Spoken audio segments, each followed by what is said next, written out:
Oh man. Oh gosh. So hey guys. What even? What even? What What even? what What even? where do you begin?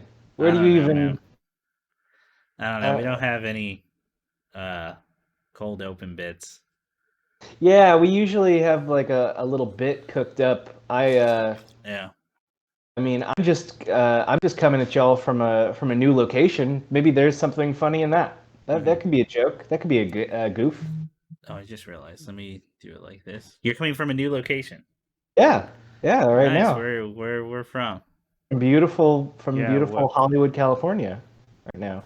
Ah, Yeah, Where how do you? about that? how Uh-huh. about that? How about that shit? Nice. Feel like a big man. Now I feel like a big man. That's right. Yeah, you're in those what was it? Those motorhomes where it's all the writers for Hollywood. You get those motorhomes and just I'm lock in them all in. those bungalows that they stick all the Universal writers in. Yeah, that's your dream. That's your dream Yeah, job, right? that's Yeah. actually, you know what? I would love that. I'd be A so bungalow. happy. I'd be so happy if I got to make up a new King Kong movie. If I could make a big monkey movie and sit in a trailer, that'd be fun. Uh, Sounds. just a quick update for people in the well, for people watching. I'm having trouble with Discord and the camera right now.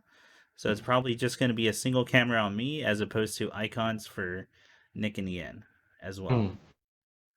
Oh, so they just Because I have to think the believe only that we're here. solution I can think of right now is it requires resetting like my PC, Hmm. and we Just are all already late.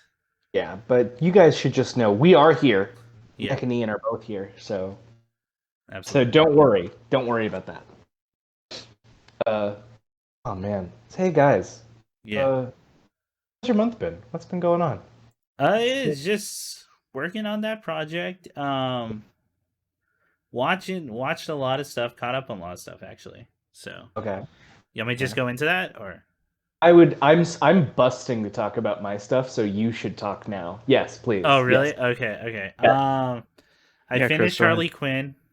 Nick and I Oh finished shit. Harley Okay. Quinn. Yeah. Right. It's good. Uh, All right, next one.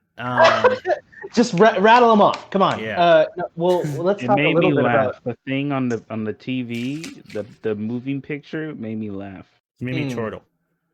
Did the There, little representations of human figures really do it for you? Did that I felt that. Oh yeah, Yeah. man, mm. the little movements, Hmm. the little Actually, jokes. the, the little guffaws we have. Yes. Uh, yeah, what did you guys think of just kind of uh, I was interested in the show just because of it's a really interesting perspective, I think. That's something we could talk about. I don't know. hmm Do you guys have anything you want to necessarily dig into that we could talk about on that show? Because I think it's a Well, pretty one, I neat. think the writing's great. It's funny. Mm. It's probably the best thing DC has put out in a while. Although apparently a lot of the newer animated movies are good, Mhm. but I haven't They seen them. are. So, Okay. but so okay, so it's the best DC thing I've watched. How about that for like new DC? Okay, Also, yeah, I'll take that. Yeah. It's I think the best or next to maybe like Deadpool 1 of like R-rated TVMA superhero show. Mm. Okay. Okay. I I think that casting's amazing. I think all the people are Yes. amazing. Yes. The I think whoever played Bane, it was like a comedian or something in LA. Yeah. Every line he had was fucking gold. It's literally just doing a ripping on Tom Hardy every single time. Just doing a bad It's Tom ripping. Hardy impression, and every Oh, line's so fucking funny. Like, I've brought finger sandwiches. Oh. Yeah, it's I am the shadow that haunts the darkness. but look, Did you're in my shadow in the poster. Yeah, sure. That's where I was born in, but that doesn't give you the right to put me there. you, Did you? Why do you when all you get office chairs and I get a foldable seat? I'm bigger than all of you. I'm like twice his size over there. Fuck. Uh, I also want to definitely shout out while we're talking about performances, Ron Funches as King Shark. Shark. As King Shark. Yeah. He's so good. And that He's fucking so weird hammerhead thing he marries. yeah. Hmm. Oh my Yeah. god, it looks so weird. Oh my gosh. It's really really strange with. So have you guys seen all the trailers for the Suicide Squad movie coming up? Not the James Gunn one, no. No, not the James. Okay. Yeah. It looks fantastic. I'm Yeah. actually I'm my hoping. hopes. I'm hoping. I've never had my hopes so high before, and I'm ready to be Yeah. hurt again. But like the only thing I was gonna say is like it's really funny to me that it seems like DC was criticized for so long for really just relying on Batman and Superman and really not playing to the other characters. Yeah. And so instead of taking that criticism and going like, okay, we'll do, some of our other A-listers, some of our other B-listers, they're like, Polka Dot Man and King Shark. Those are definitely the characters we want to put our foot Hell forward. yeah. Those are the characters we're like definitely gonna fucking Squirrel Girl. That's gonna Squirrel be Girl. something we can build a whole series around. Yeah. Hell yeah. I kind of like that they're taking these hard swings with like, yeah, we're gonna just do the weird shit. What's the weirdest shit we could do? DC has some of the most C tier, like Pretty much. because we're talking stuff from like the before the World Wars, that were considered villains. And just some of like Quilt Man or Calendar Man, like the audacity I love to Calendar Man. Calendar What about Man. Condiment Man? Oh my Condiment god, Man's that's right. great. There is a Condiment Man. Does he like murder people with like It's ketchup and mustard guns. Well, in the Harley Quinn show, him and Kite Man are competing over wedding venues. Oh my god. I felt bad for Kite. How do you feel about the trajectory of Kite Man? It's like one of those things. I can't believe Kite Man is the one that like Poison Ivy gets into. But at the same time, they ride it to the point where like, yeah, I can believe it after all that. Oh no, like their interactions feel like this is a real relationship that has like good footing and that makes sense. Yeah. Yeah, exactly. Yeah. Sometimes you just need a project, and that project has to be some pathetic This sad man. But who's happy with who he is too? Like he knows except around his parents, but that's the whole thing. And the joke about his roommate, like Kenneth or something like that, like it's excellent stuff. It's just a middle-aged Hispanic dude. Like... Oh no, this is my roommate. No, he's chill. Oh man. Or that like, oh man, all the children on that show are the worst. Oh yeah, children are just little shits. I mean, I like that supervillain children are just supervillains and fucked up. Is it Penguin's nephew that's the center of a whole story? Yeah, as a bar mitzvah. They crash a bar mitzvah. Yeah, they crash a bar mitzvah. Yeah, exactly. It's for him. Yeah. And then there's one where what's it? The short guy. The short misogynist guy. Dr. Something about... It's not Dr. Destiny. It's Dr. Hang on. I'm at a computer. Yeah, well, Chris, what are you doing? Harley Quinn primary cast. Primary. Dr. Psycho? Dr. Psycho. Dr. Psycho. And his shitty kid. His really awful, shitty child. Runs one of those, like, just gossip YouTube channels. That's great shit, man. Fucking Wanda Sykes character is great. She's the storybook who gets transformed back into the storyteller who murders straight like up murders. hard. Like kills Humpty Dumpty to make a cake. Like That's right. she's a monster. It's awesome. It's awesome. JB Yeah, Smooth she's a is a bad plant with person. a butt. JB Smoove is first of all a great performer, and he needs more roles, and he Yeah. deserves more roles. And You God just gotta bless let him. him talk. He's just funny. He just Yeah. is funny.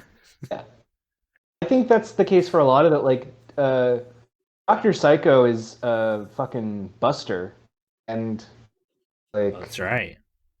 the amount of oh my god, what an excellent point you make there is the Dr. Freeze episode is also excellent. A really well done story. Yeah, wow. I can't believe they went with that. That it's this the tragedy of They Dr. Freeze. really just let it be a very sad, genuine story. Yeah. Oh my gosh, fucking Beyonce! Is that the episode? Is that also the episode where she just grabs something out of a mad laboratory and shoots, and it's like, I'm so sorry, this was a cancer gun. Oh my god, yeah. you gave her cancer. What the gave her fuck is wrong cancer? with you? But yeah, going on to more of the themes without like spoiling too much. I mean, like, I'm appreciative of the whole Harley Quinn storylines, both in the comics as well, where she gets out of just what is the most a toxic relationship with the Joker. Yeah. And I think we talked about this last time. Hell, it was always weird seeing people who relate to that relationship Who want and that are like, to be that's fair. us, we're them, because we're outsiders type thing. I mean, and then I think I had said, like, oh, that's like people who relate to being Sid and Nancy. Like, that's not, you get that's bad, right? You don't want that. Like, And so I appreciate that whole line. Joker's weird love thing at the end is like, you know what? All right, fuck it. It really does seem like this show's going to be super canceled. oh, yeah. I don't know how many more seasons I'm shocked they managed to get 3. I think two. they've done. I think 2. Is it 2? Okay. Yeah. 2. Yeah. But- I think. Because That's how much was out, and that fucking ends. Yeah. It's Yeah. but it is a very funny show. I do. What do you think about Gordon in the show? Oh, I fucking love Gordon, dude. Yeah, Oh, it's that up fucking there. deranged maniac. It's, this weird combination of incredibly like dangerous and unstable, but also very sad. Just a very It's very just so sad. pathetically sad. But also, like, that's a cop. And you're like, what the fuck? Yeah. Oh, and he just wants to be friends with Batman because he's got, like, no one. He has Yeah. no friends. Yeah. He has no friends, and also like they kind of imply that he has actually alienated other relationships because he wanted Batman to like him so badly. Mm-hmm. Like, because his in this show, I think his wife left him, and rather than her Yeah, or something dying like or that. anything. Yeah, As What a good opposed to, like, show. just dying. Yeah. Yeah. No, he's a bad husband, and He's a she bad left husband. him. Yeah, he's a weirdo who wants the Batman to like him. Yeah, exactly. Yeah, I know, fuck, dude. It's a fantastic show. It's fucking hilarious, a lot of those episodes. This might be like, because I've never been too big on like Kaylee Cuoco, but that was because of Big Bang Theory, It's kind of a lame show. and I just don't like that show at all. So I never seen her in other stuff, I guess. But goddamn, she like kills it as Harley Quinn.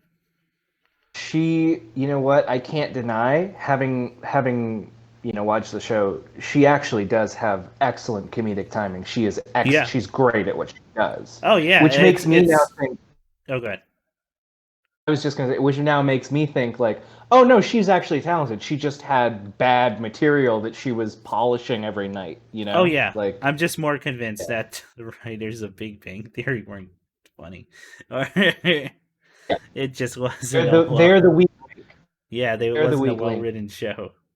Yeah, Didn't you Yeah. like Didn't you like Bazinga the 1,000th time, Chris? I loved I got it. when he said Bazinga that like 1,000th time. You're like, that's pretty good. Do you That's guys what I want. remember that time when Will Wheaton was there and everyone was like, "Hey, remember that show he used to be on? He's Will Wheaton in that other show." That's right. You remember that, guys? You remember that? Remember that? Yeah, I remember. And That was then good. fucking Alan Tudyk still proving my thing of he might be the best character actor we like in Hollywood right now. Alan Tudyk is actually like legit, like well, because he doesn't just do like animation. He also does like movies, and Yeah. he's great in just Tucker and about Dale everything. versus Evil is fucking hilarious, and Oh yes. I wish more people had seen it. If you are somebody, I'm speaking now to the listeners, to Yeah. the Yeah, look at tens the of camera. listeners, Mm-hmm. but like if you enjoyed Cabin in the Woods, which I Yeah. feel like a fair number of people enjoyed that movie, you'd Yeah. probably would like Dale and Tucker versus the Evil. Yeah. I think they reuse some of the same sets in those movies as well. I feel like they do too. It's Yeah.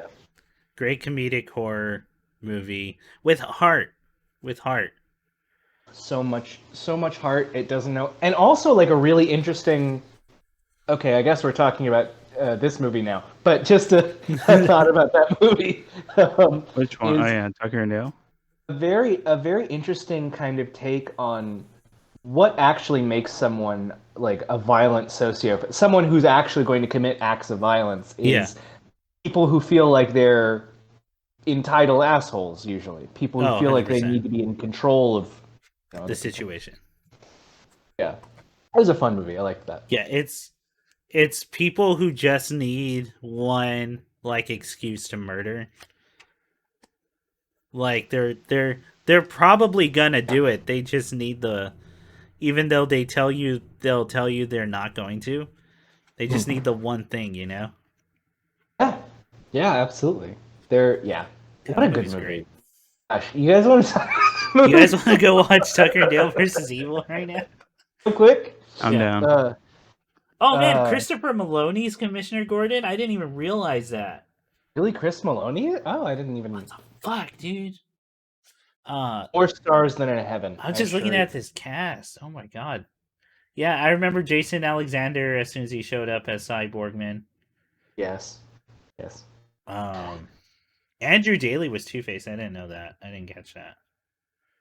Oh, Andrew Day. Oh my God, the guy from Review. Oh, Yeah. so good. Wow, holy shit. Oh, and then Lake Bell. Poison Ivy was great. Then Poison Ivy is. Yeah. Yes. Who else? all about it. Who plays Lex Luthor? By the way. I don't know. It was one episode, right? Like, hang on. It's like, yeah, he's a one-off, but he was a great character. I really liked seeing him. Yeah, I thought he was gonna show up more, but that screams to me then it was someone they just couldn't hire back. Yeah, that's probably the case. It was like, oh, we got a real good Lex Luthor, Yeah, and we used him the one time we could. Yeah. Nice. Giancarlo Esposito. Oh my god, really? It's fucking Gus. Giancarlo Esposito. Oh my god, really? What the fuck? God damn. Okay, so this show has people. If you haven't seen this show, it's a grade A cast. Very good. Very good. Oh yeah, Wayne Knight is the Penguin. I forgot to mention that part. Very funny Wayne Knight. Oh my god, the kid who plays Robin, he's in Luca. What? Shut up. Yeah. It's the same kid. Which one? Is he Luca or is he he's Luca's Jacob friend? Tremblay. Who's he playing? Right? Am I wrong? Okay, no. I think yeah, he's Luca. He's the main character. Shut the fuck up. That's wild. That's wild because Robin sounds like a fucking baby. Yeah, and Robin is also like a salty mouth little piece of shit. Who, dude, I thought they just got one of their kids to like swear into a mic. That's so funny. That kid has got range. Good for him. You're not wrong. Good for him. Oh my god, because Robin in that fucking that show was amazing. Robin Yeah. looking to try and get an arch nemesis. Yeah. So fun, so good. So very good. And just Diedrich Bader as Batman coming on and being like, I didn't get my first nemesis till my 30s. You wanted to be special with someone who really really gets you going. Yeah. And oh my god, just the gag of him wearing Batman's suit. Oh my god, yes. So very good. Stellar. That show's stellar. I got it. They deserve another season if they didn't get it. Because that show's something special. The only thing that we had heard, and I think we talked about this before, so just briefly, is I know that DC, not Warner Brothers, DC, was really upset with the writers' room because they had an episode where they established that Batman eats out, and they were like, "Yeah, you can't do that, Batman." Why not? Batman can't do that. They said, well, do you know the phrasing they used? The phrasing in the letter. Oh, superheroes don't do that. Superheroes don't do that. So the fuck they don't. Funny to me. Yeah, exactly. What are you talking about? In all the crazy my opinion, heroes do that. Only heroes do that. Heroes fuck each other in the sky. They run a train on a funeral. They're like Olympians.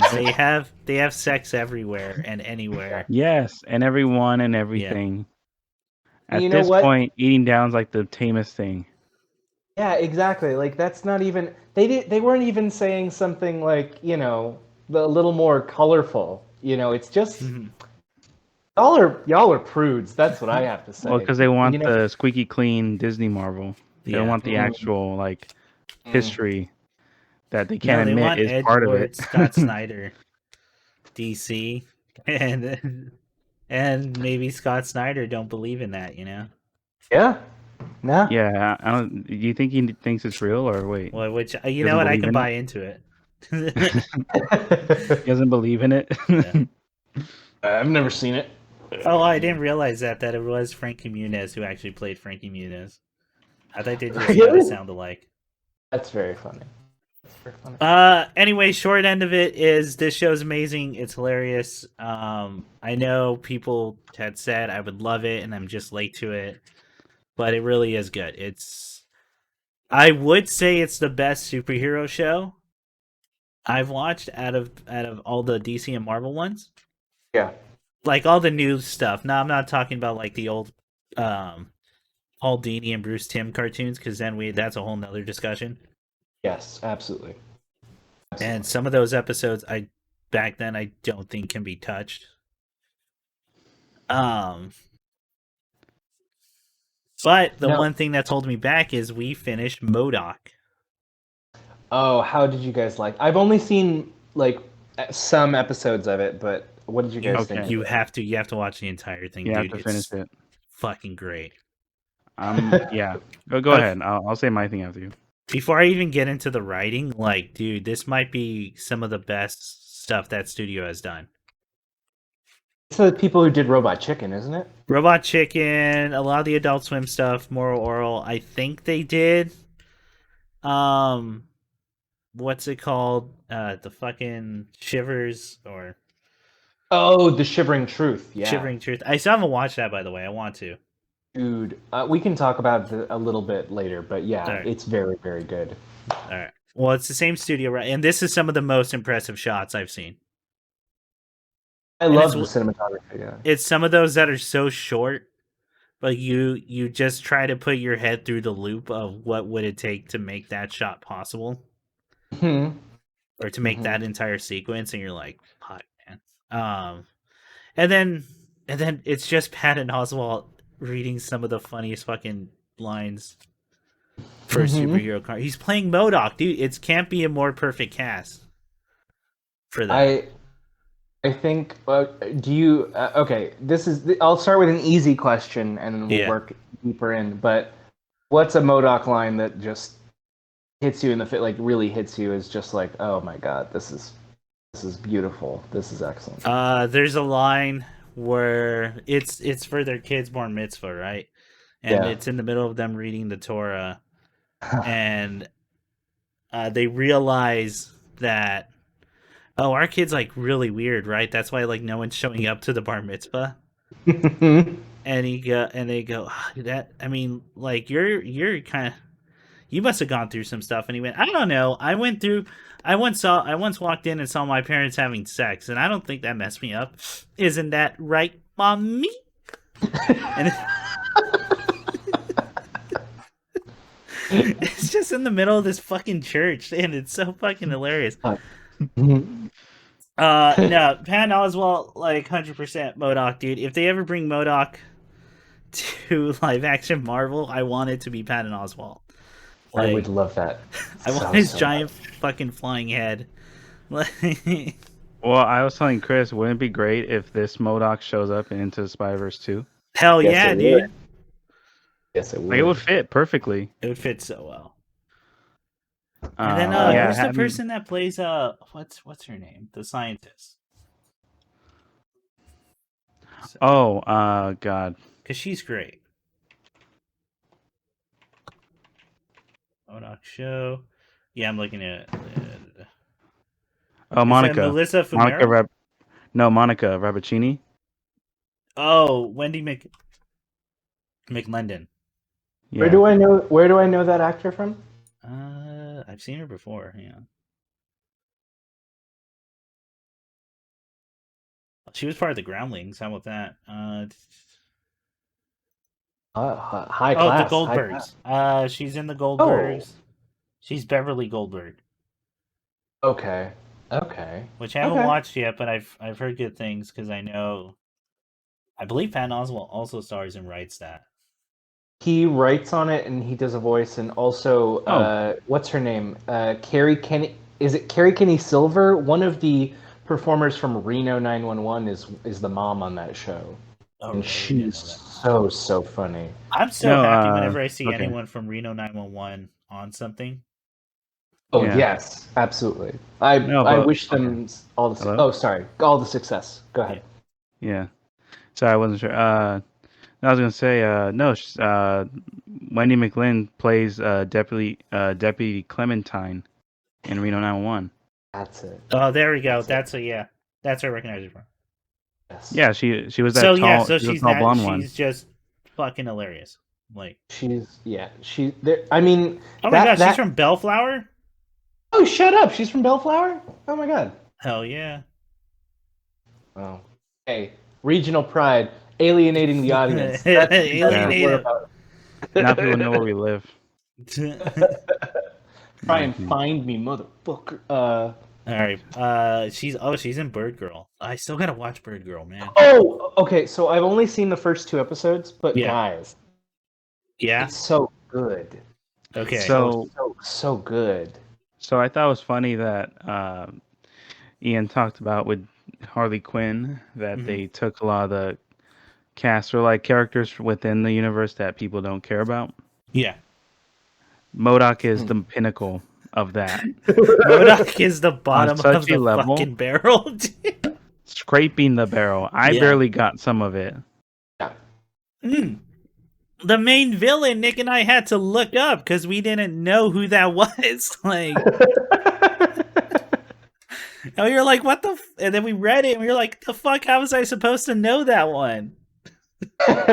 You're just supposed to be rolling with the punches, guy, or you're supposed to buy the Encyclopedia of Marvel. Yeah, of Marvel. No, it doesn't cover it.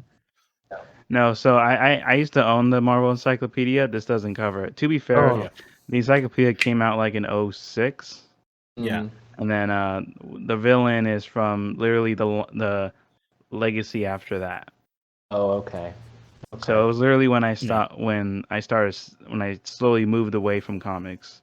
Right. Around that time, but then got back on it. It was like that gap. So that gap was when the villain showed, and I was like, "What the fuck is that?" My thing was, I think it's an original villain. And then might as well be. Nope. The only original characters is that those 2 young Jewish children and his long-suffering wife. I mean, Bill Hader was great in it. Nathan Fillion was awesome in it. Oh, yes. Fucking Whoopi Goldberg was in it, and she did an amazing job. Yes. Oh, I know. I Oh my kind of freaked out goodness. when I saw that. Who's the voice of Perfect? I'm getting the name wrong. Perfect Man, the guy that his wife starts seeing. Wonder Oh, Man. Mr. Is it No, Wonder Mr. Man. Marvel or hang on? Oh, okay. Can you guys hear me? Yeah, we can hear you. Yes. It's Wonder Man. Wonder Wonder Man. Man. Wonder Man. Oh my Okay. goodness. Yeah. Who plays him? Give me a second. Plays It's Wonder Nathan Man. Fillion. Oh, that that's was Nathan Nathan Fillion? Fillion? Gotcha. Yeah. Good God. Nathan I really leaning into a part there. Okay. yeah. It was also like the bar with all the fucking D list, like fucking Melter and Oh my god, Yeah. Mole Man. pound cakes. Yeah, Ugh. fucking pound cake. Uh, Oh my god, dude. That one. Yeah, that one's like, I mean, because they're both hilarious shows. Mhm. But how do I put this? Harley Quinn has some really, because they're both type. How do I describe the difference in feel between these shows? I'm trying to think.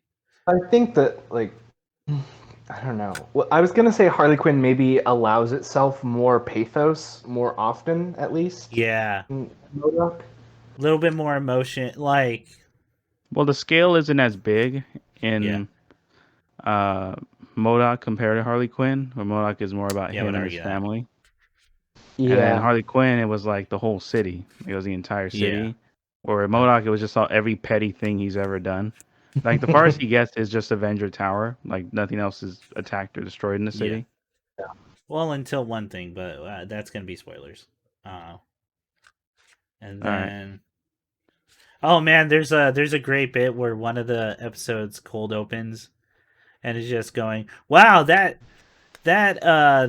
mission went really well. We totally killed that Avenger, and we're gonna use this part. You know the Avenger I'm talking about. We don't even need to say the name because we killed him and we were all there, and they will never show up again."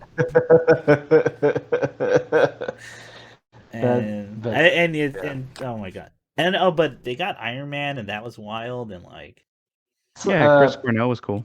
yeah, Chris Cornell. For now. Well, John Hamm played Iron Man. And honestly, totally makes sense. Yeah. John Hamm would be great for both parts, I think, of 100%. both. Yeah. Anyway, Modoc's fantastic. That's what I'm getting at. It's hilarious. I know I'm biased because Patton Oswalt's my favorite comedian. But So I mean, and everyone knows that. But come on, it's like that's just perfect casting, dude. I don't know what else to say. if you have Hulu, it's worth your time Yeah. to try it out. You'll love it. You'll love it. Like who else could have been MODOK? I can't even. I can't I can't think of anybody who would even come close to that.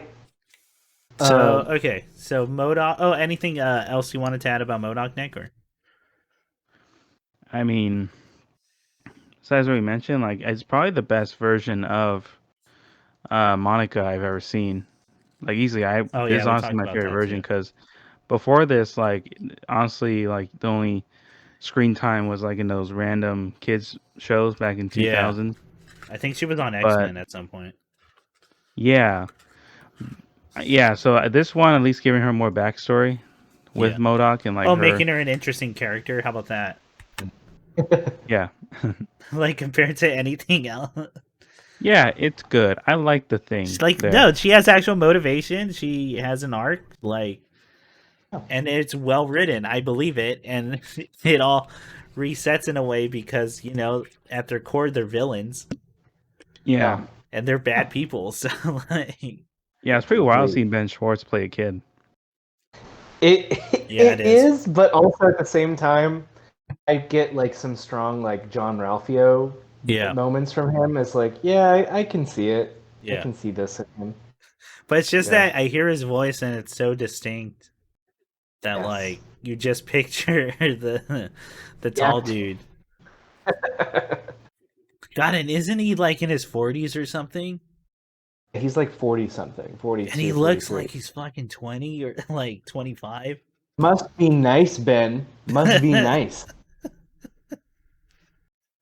Yeah, man, it's hilarious. What else? I I'm gonna save Yeah, the big one for last because I feel like we all have to talk about it because I'm sure you've seen it, Ian. And we will get to Space Jam too. Oh, good. Oh, good. I We have a lot of must. thoughts. That's why I want to save it as the last thing we all talk about.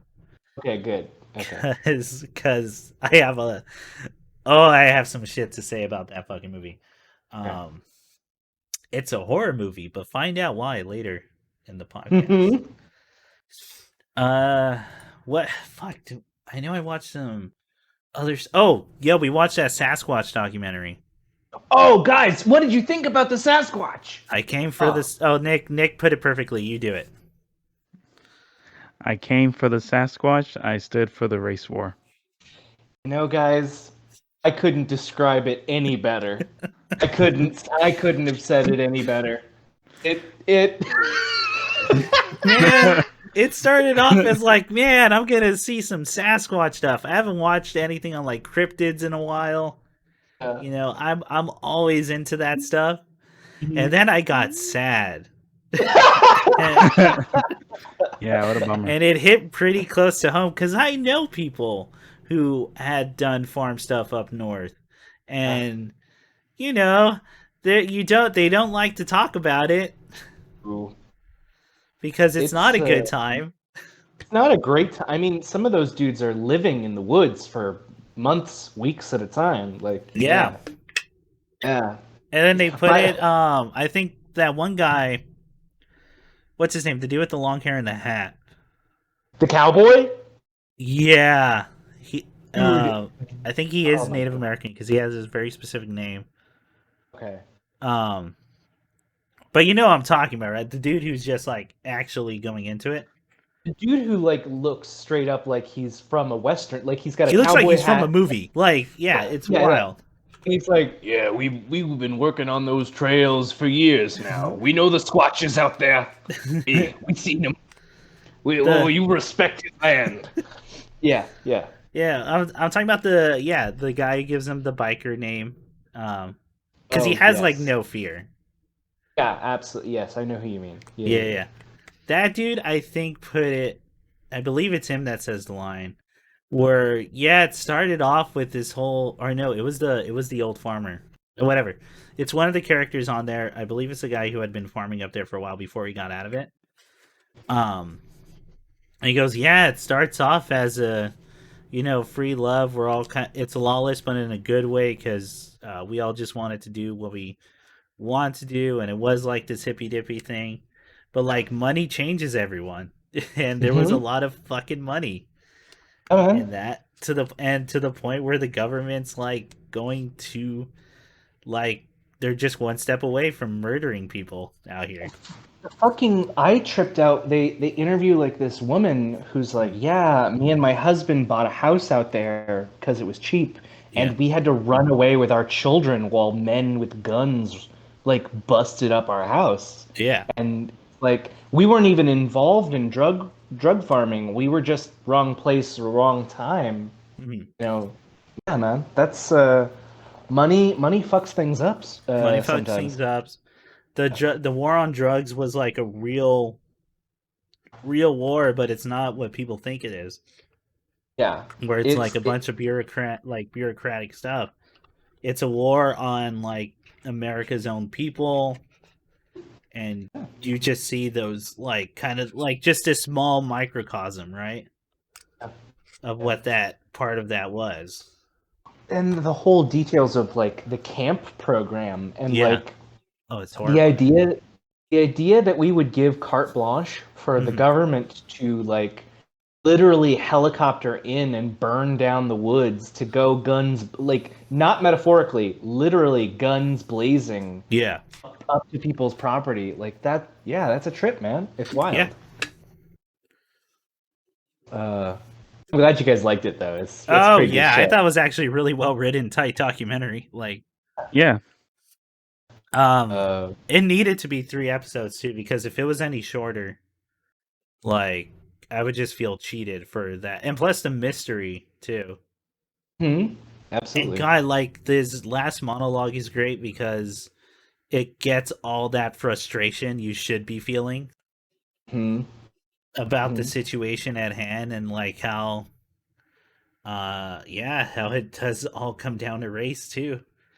Well, Towards the end. yeah, and then when they actually like start to pry into like the theory of Sasquatch the dealer, Yeah. Sasquatch the code name, Mm. like ultimately every theory kind of boils down to whether one way or the other Hmm.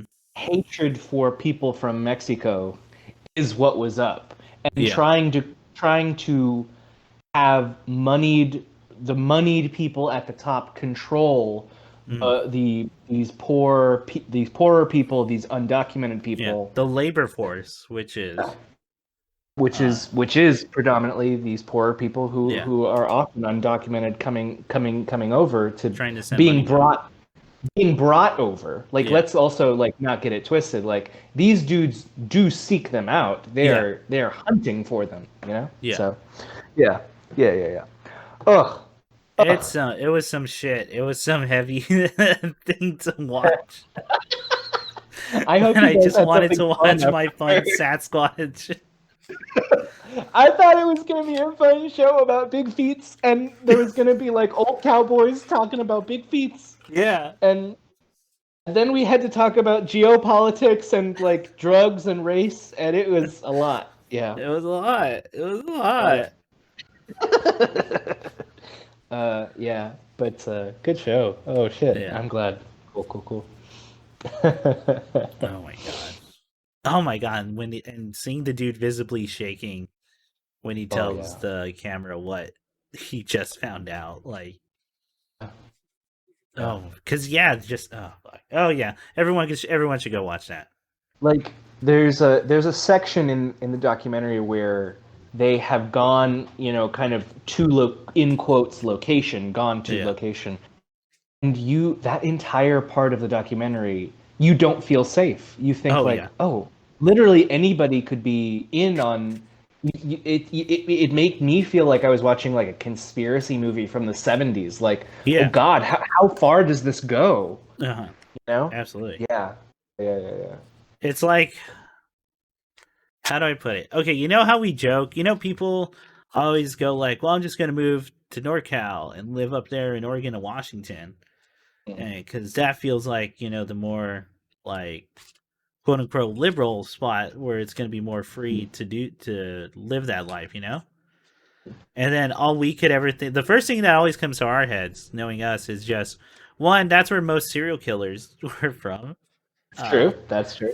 that's a big one. But also, like, I remember someone going, "I'm thinking about moving to Washington for like those reasons." I'm like, that's where the KKK formed, right? Like, that's where And Washington ain't some safe haven. There's little areas, but vast majority of it.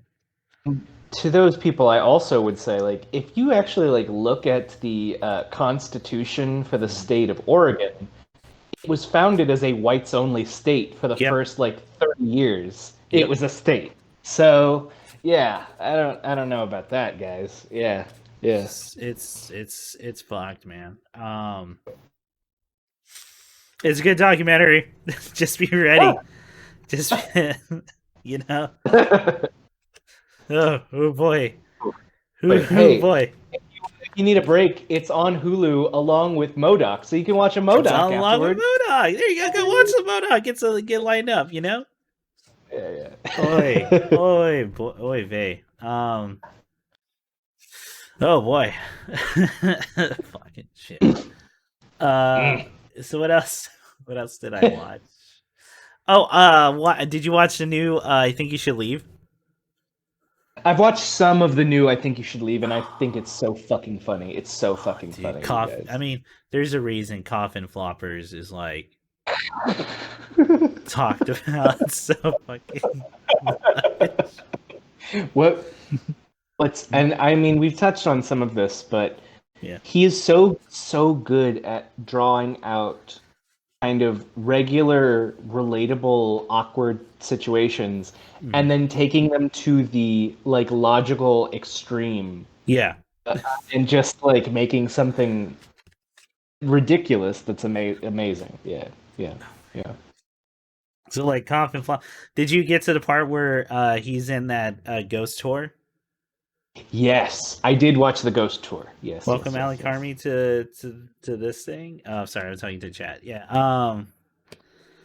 God, dude, that whole thing, like, that was the first one that I felt it in my chest. Like, like I was laughing, but god damn, I was so fucking uncomfortable. Yeah, we're talking about right now. We're just catching up on stuff we watched. We're talking about I Think You Should Leave, part 2. God, dude, that whole haunted house sequence, just him crying. I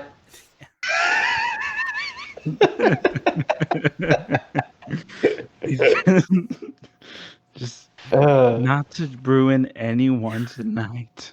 uh, But do you think any of the ghosts here unloaded a giant load of horse cock? It's just when they're out and about. Um, one of my favorite things too. I think I was on Twitter not too long after that show. Once that season came out, was someone had tweeted, "Help! My boyfriend recognized a shirt he has as part of that Dan the Man's shirt emporium episode." oh. It's expensive because of how complicated the design is. Anyway, it's that's a hard one to like really dig into because it is just a bunch just of pure bits. comedy and it's funny, and if you find it funny, then awesome, man. And the I'll just tell you the joke that got me, I think, really hard was, well, what about him? He's dressed as a hot dog too. It's such a good. Oh my goodness, so very funny. So very funny. So watch that. God, I did watch a lot of stuff because it's all coming to me now. We saw He-Man, the new What one, did you guys think of it? the Kevin Smith What do you one. guys think of So, how do I put this? One, I Okay. think it's good. I don't think it's a bad show. Okay. I don't think it's like the greatest thing in the world, but I mean, it's no secret on this podcast I'm like a big Kevin Smith fan. Mhm. And I do enjoy some of the jokes on there and him hiding like humor in this. I mean, someone literally says no glove, no love. Like at some point. Right. Okay. They keep the background art's fucking rad. Uh-huh. Some of those character designs. An artist I've been following for like years. I have some of her posters up in my room actually since like 2016 or 2015. She is a character artist on that show, and I think specifically designed Skeletor. Oh wow, is she the girl who did? Is she the artist who did the 11 poster that you had? Yes. Yeah, the one Nick has, yeah.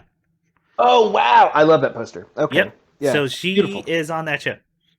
Oh, tight. Working at the That's artist. awesome. That's why Skeletor is drawn, and so is He-Man, to the point where you're like, wow, someone was into that. Uh-huh. I know. I was While like, drawing. damn.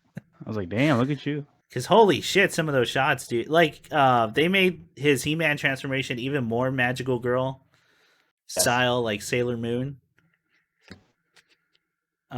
Even though I'm pretty sure He-Man's before. Yeah, probably before quite a few of them at least. Yeah. But you know what I mean, right? Like, it's more very more sexual. No doubt. Yeah. The characters are clearly meant for toys. Like, they kept to that. Are they merchandising this run of He-Man? I think they are. I don't know if they're gonna, because it is Mattel. Okay. That is the funding of that show. I think it's a very ballsy premise for this is part 1 that's out. And I thought it was like a real ballsy like first episode. What's so bold? What's this new? You want me to just spoil what the first episode ends with? I mean, yeah, go ahead. Go ahead. Okay. So spoilers for the first episode of He-Man. The new one. So He-Man like dies, and so does Skeletor. Oh, what? Yeah, and in Okay. a way that gets rid of all magic in Eternia. Okay. And so the quest becomes to restore magic in the land. Oh, wow. Okay. So we're following entirely new characters then. We're following no, not entirely new. We're following Tila, Okay. Evil Lyn, Hmm. Man at Arms. There is Okay. one new character. I forget her name right now. I could look it up. And what's his name? The wizard. Why am I forgetting the wizard? Orko? What? What? Sorry. Orko? Yeah, Urko. I. Uh, So that's who you're following. that's a really fucking bold position to take. Yeah. I agree. So I think I mentioned this before because I had talked about this show. I had been following it since it was announced that they were making it. Just because one of my favorite artists is working on there, and Kevin Smith is directing and writing. That Kevin Smith wanted to call it He-Man Armageddon. Oh, okay. All right. So I would like to keep that in mind as well when watching that. Having said that, Mark Hamill's a great Skeletor. There's no doubt about that. The voice acting's great. Some of the writing, like some of the stuff to get characters to certain emotions or to get to certain thoughts or like headspaces to do certain actions, I guess, feel a little rushed, like they skipped a certain step. Yeah. So yeah, I mean, I can agree with that one, especially with some of the main cast, Okay.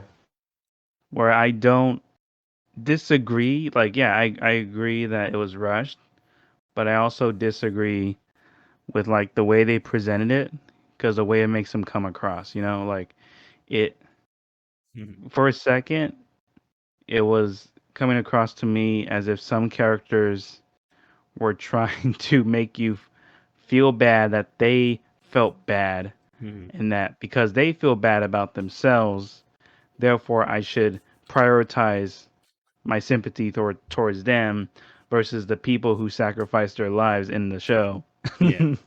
Right. It's like, remember that whole campaign where it was like, oh, soldiers are dying in the war, but they aren't suffering as bad as people that miss them. And I was like, wait, what the fuck? They don't know what Missing I'm someone going. and being dead and blowing up is completely different. Dude, that always screams to me whenever I hear that. Someone who knows comes from someone who knows someone that was in a war, but has never actually like been part of one.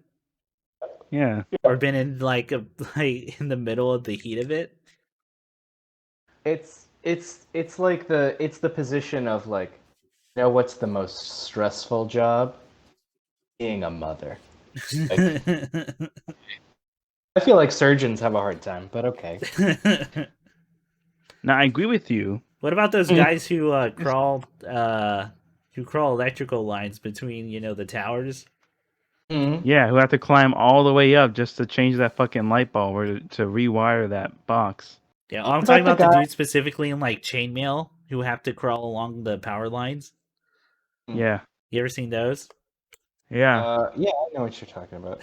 What about the guy who has to like sweep up the bottom of the snake pit at the zoo? Like, Yeah. I'm sure that's fun. That's probably stressful. Yes, and we've all talked about the cum moppers in strip God clubs. damn it! Yes. Or cleaners. You know what? I'm gonna put it out there. There's a deviant for every job, so there's probably someone. Yeah. There's Finally, my dream. my dream. Yeah. I have so much practice. Having said that, man, like the art's fantastic. These are you're watching toys move. Okay. And you get that feeling a lot. That's really cool. The characters do feel like Kevin Smith's like biggest strength in the world is characters, right? Like you will be like invested in them, even if they're small, and their lines will be great. No, so it like any Kevin Smith joint, it hits some and it misses some, you know. But I think overall, I liked it. I enjoyed it a lot. I want to ask both of you Mm. this one question, which has kind of been in the back of my mind before. Maybe I'll say holding me back from necessarily watching it. Mm-hmm. Okay. Are you in any way distracted by it not having any relationship with the She-Ra Netflix show? No. Okay. No. Okay, good. Okay. And I've talked Because about all She-Ra. the I other- like She-Ra a lot. Even though I have a big problem with that ending, but I'm not going to go into that. We've Yeah, you want talked kids about to have that a ending. Nuremberg trial. Hey man, if yeah. Frozen Stratos can be like, yeah, I get what you're saying. Like, and that You dude can make has it way anywhere, like likes that way more than I do. So Okay. No, I Oh, mean wow. you're right. That means everything. He did a genocide, and then everyone was like, "Well, I guess it's forgiveness." like cool. We're just like each other. And We're I'm no like, different man, than it's each other. like, are we just like that forgiving of war criminals nowadays? Apparently.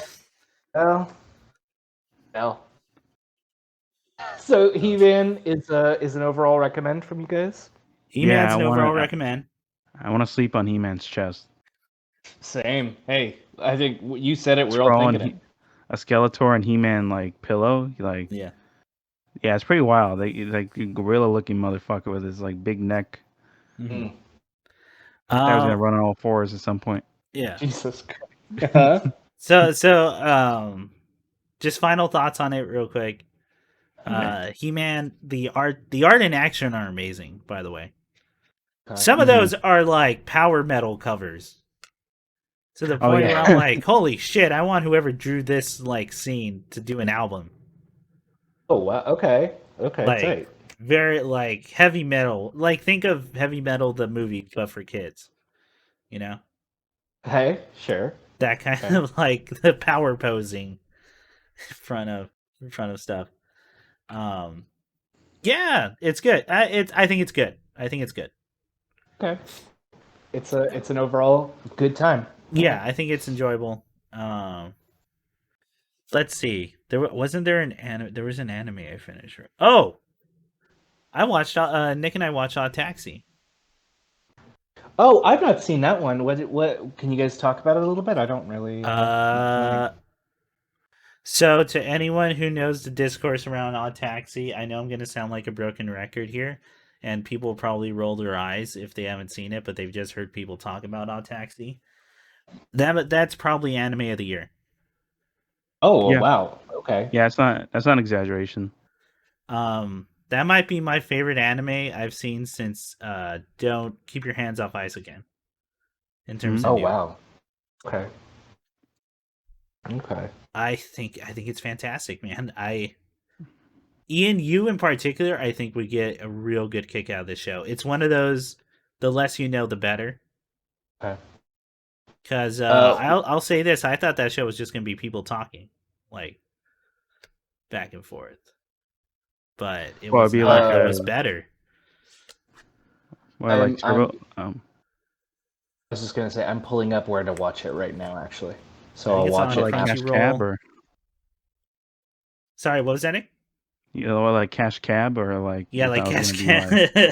You know, like Howie you thought it was Mandel, gonna or be not Howie like a Mandel. What's his name? The other one. Fucking the guy the from other Dirty bald dude. Jobs, right? Yeah, the guy from Dirty Jobs.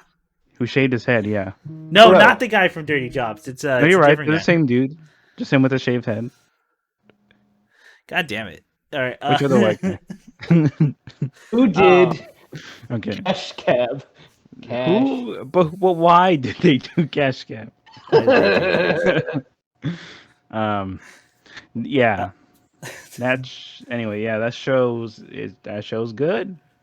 I agree. I would put it up there. If you do watch it, I would love to do like a real talk about the mechanics about it Yeah. Okay, and why I absolutely. think it works. The short end that I think I can say is it rides a tightrope, and boy does it walk that fucking tightrope Okay. in that show. And that's all I'll say Okay. from there. We can talk about it more. All right, we will do. All right. Shall we I'll be move right over? back. I'll be right back. You guys keep it To A dance bit for you? light. like hold it. No, hold the fort down. I have to take care of something. All right. Okay. But wait, hang on. you know what? Just you leave the room empty. Yeah, get out of here. Yeah. Did- Oh my- Oh, what? So they can just hear us with the intermission? Yeah, exactly. No, this is good. I like No, this. I'm good. Keep I'd going. love to. I'd love to. Okay, so this intermission is where the real podcast starts. This is the podcast in the podcast. There it is. All right. Speaking of tight ropes, Ian. Yes. Okay, do you know anything or have you caught up to Attack on Titan? No, I know less than nothing. Less than nothing. Perfect. This is going to be perfect because I'm going to say a sentence, and that's as far as I can go. Hmm. Then we have to move on. Okay, sure thing. So you know about the basement at least, right? Do you know that there's something spooky that his father left in the basement? Yes. Okay. Here's what I will say, Ian. Regardless of how you feel about season 2 or 3 as you continue the show, it is 100% worth it to know what is in the basement. Shit. Okay. That's not a hollow promise. That I feel that feels real. That feels real to me. That is what I will say about the show Attack on Titan. Okay. So, speaking of tight ropes, is that it also is a piece of media that, with its ideas and ideology that's trying to convey, uh, it does. It also walks a tightrope. Okay. And what it's trying to, yes, you are correct. It walks the tightrope of what it's trying to how it's presenting certain like ideologies. You know what I mean? Okay. It's like that. Okay. Okay. Hmm. Kind of vague, but okay. That's all. Yeah, that's all I will say. Okay. All right. I'll have to catch up and get on your level with On my regards level. to get on your level. Yeah. Yeah, finally. Uh, My God. I'm so sorry. I feel like I've been I've been dragging waiting like 5 years for you to get on my level. I didn't watch all this Nekopara just to like to My go health. down, punch down. I don't punch down. Oh man.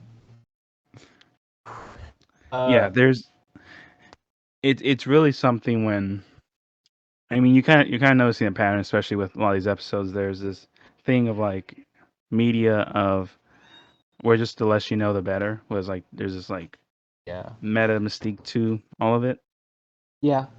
Yeah, I see that. I see that. I mean, I feel that way when I watch when I've watched the last few batches of trailers. Like I felt like we have gone through such a long period of movie trailers that kind of just ruin the movie and tell you everything about it. Yeah. That recently I've been watching movie trailers that are really good kind of spinners of mystery, and it's just like I have no idea what that movie is actually about, but it looks amazing, you know? Yeah, I mean, we talked about for Japan having like the worst trailers, Yes. Yes, where we've Japan just outright shows everything that happens in the movie. yes. There's a Lord of the Rings one, right? The famous one. Where they basically show you what happens in the movie, right? Yeah. Yeah. Spoilers, I guess. I don't know. I mean, it's Lord of the Spoilers Rings. for a movie that came out like 19 years ago. Yeah. Yeah, I mean, anyone from New Zealand would just, they could just look outside and go, "Oh yeah, that happened." You know how like all the kids in New Zealand are required to watch those movies? Yeah, Yeah. it's like in New York, everyone's in Law and Order.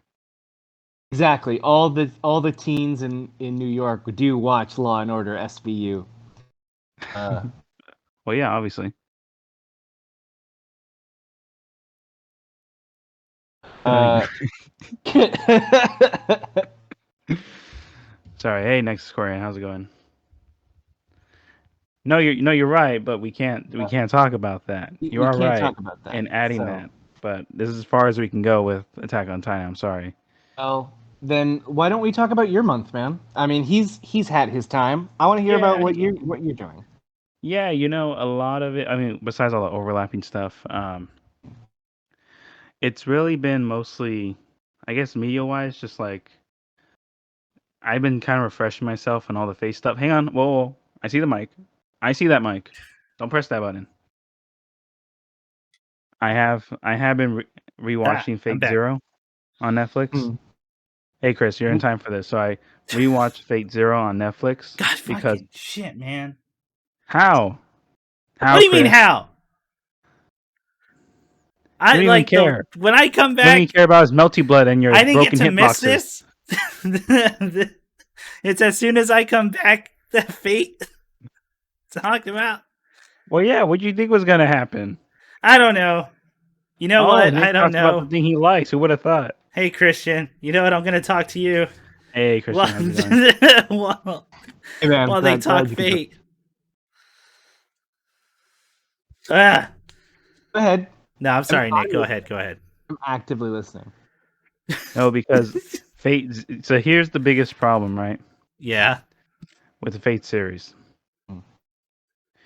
The Fate games Mm-hmm. have 3 endings, and so Okay. far, media-wise, we only have movies and TV shows for the last 2 instead of the main official ending, quote unquote.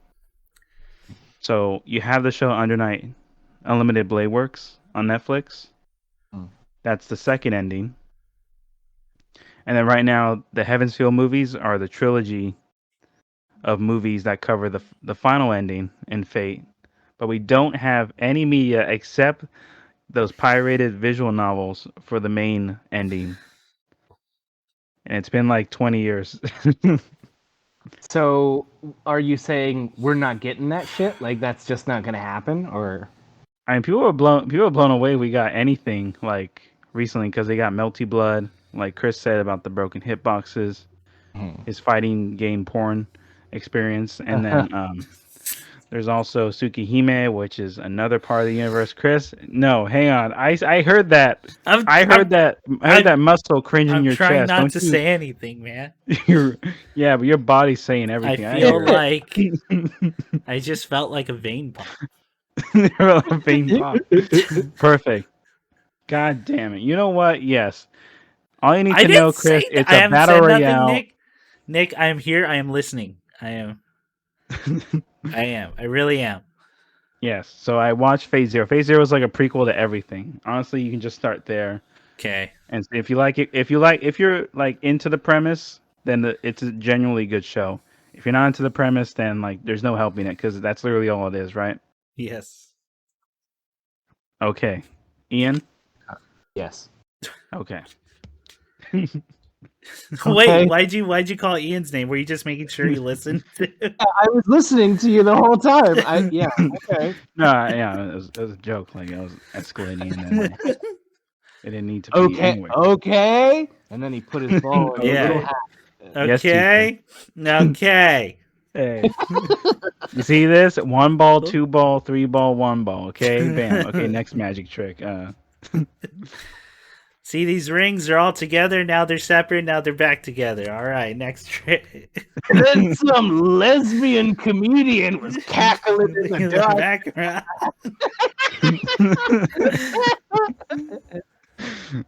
Fate has multiverse theory. Chris. Oh, next is Korean.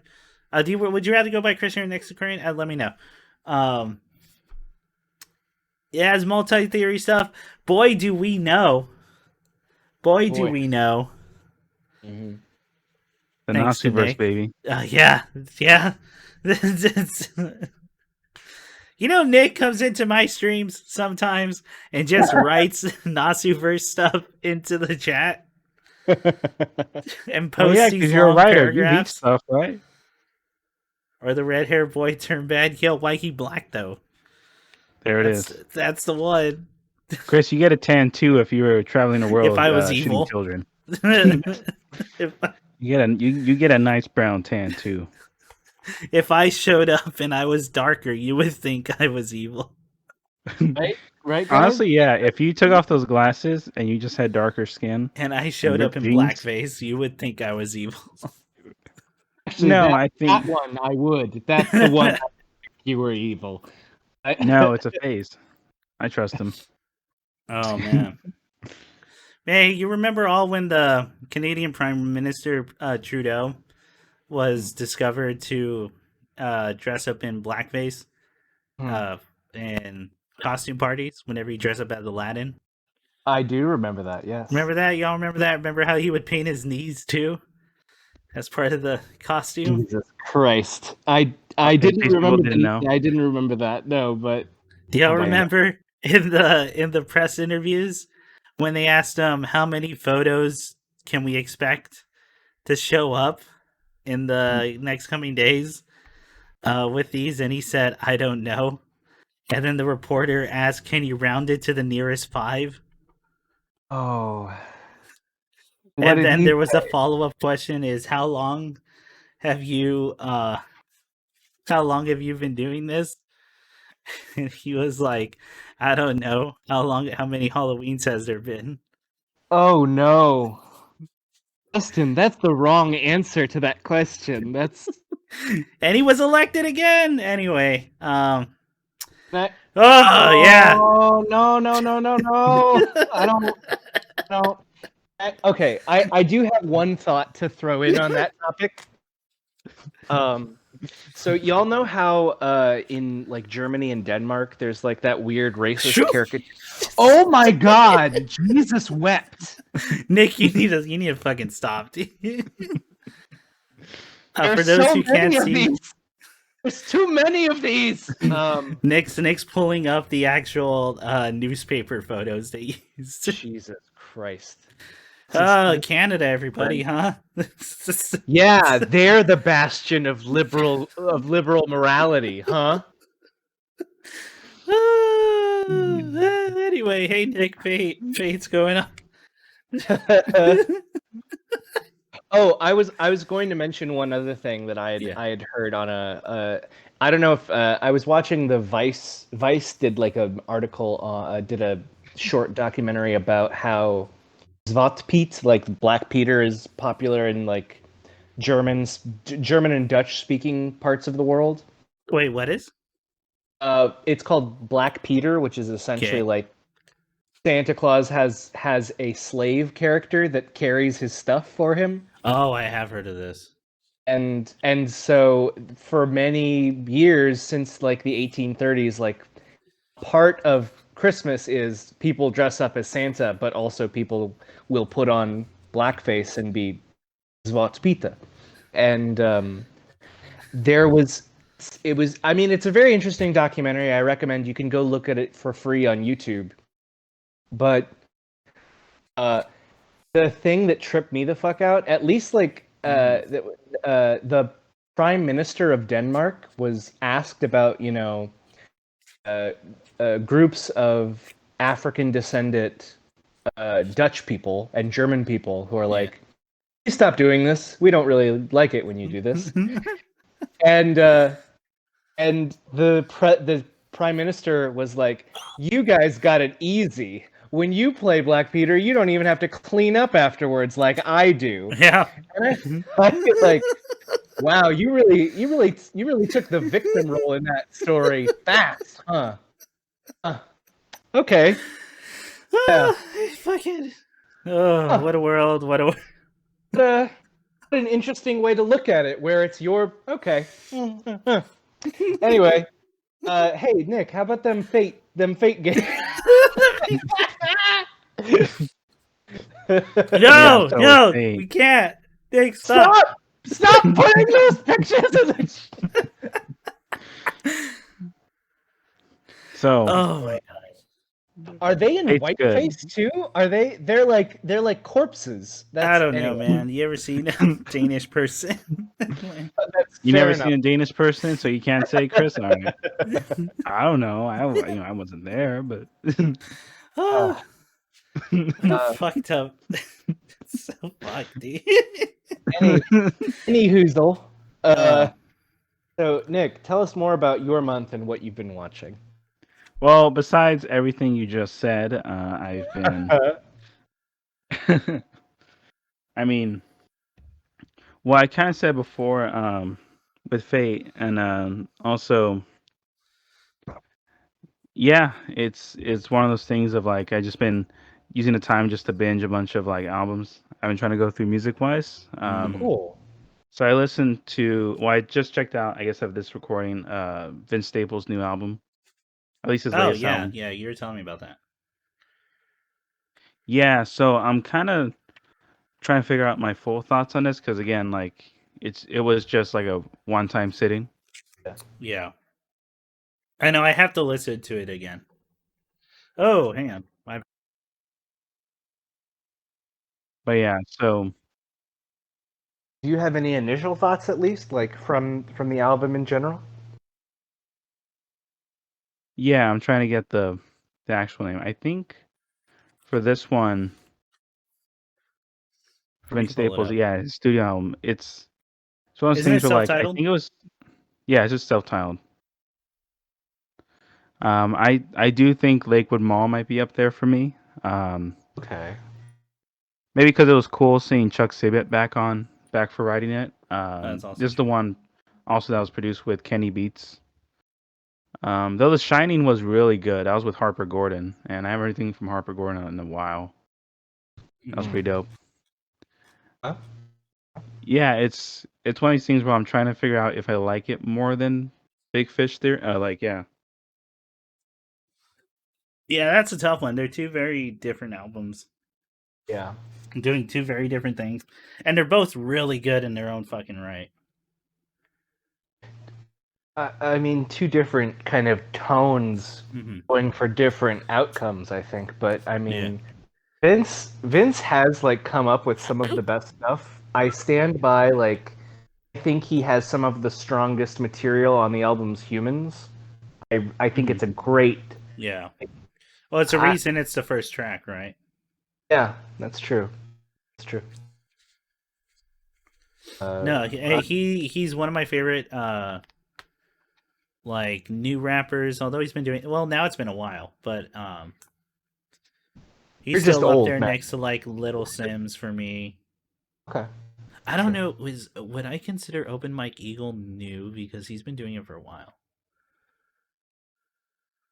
I think that if you've done anything for over 5 years, you're no longer new at it. Oh, That's the music industry just chews you up yeah. that fast.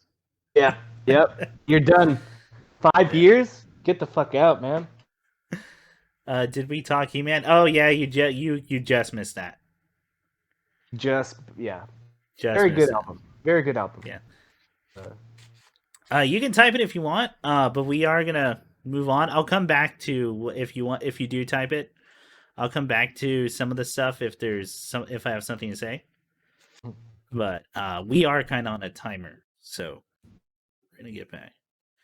But yeah, don't worry. I'm gonna be posting this stuff up to YouTube as well as the regular podcast outlet on Libsyn. So, and technically Apple, although apparently Apple's been weird about their uploads lately, and I don't have an Apple device, so I'm not sure how that's been working out. Because right. I can't speak. Yeah, no, I know. Yeah, no, type it out if There you it is. want. Um, let's see.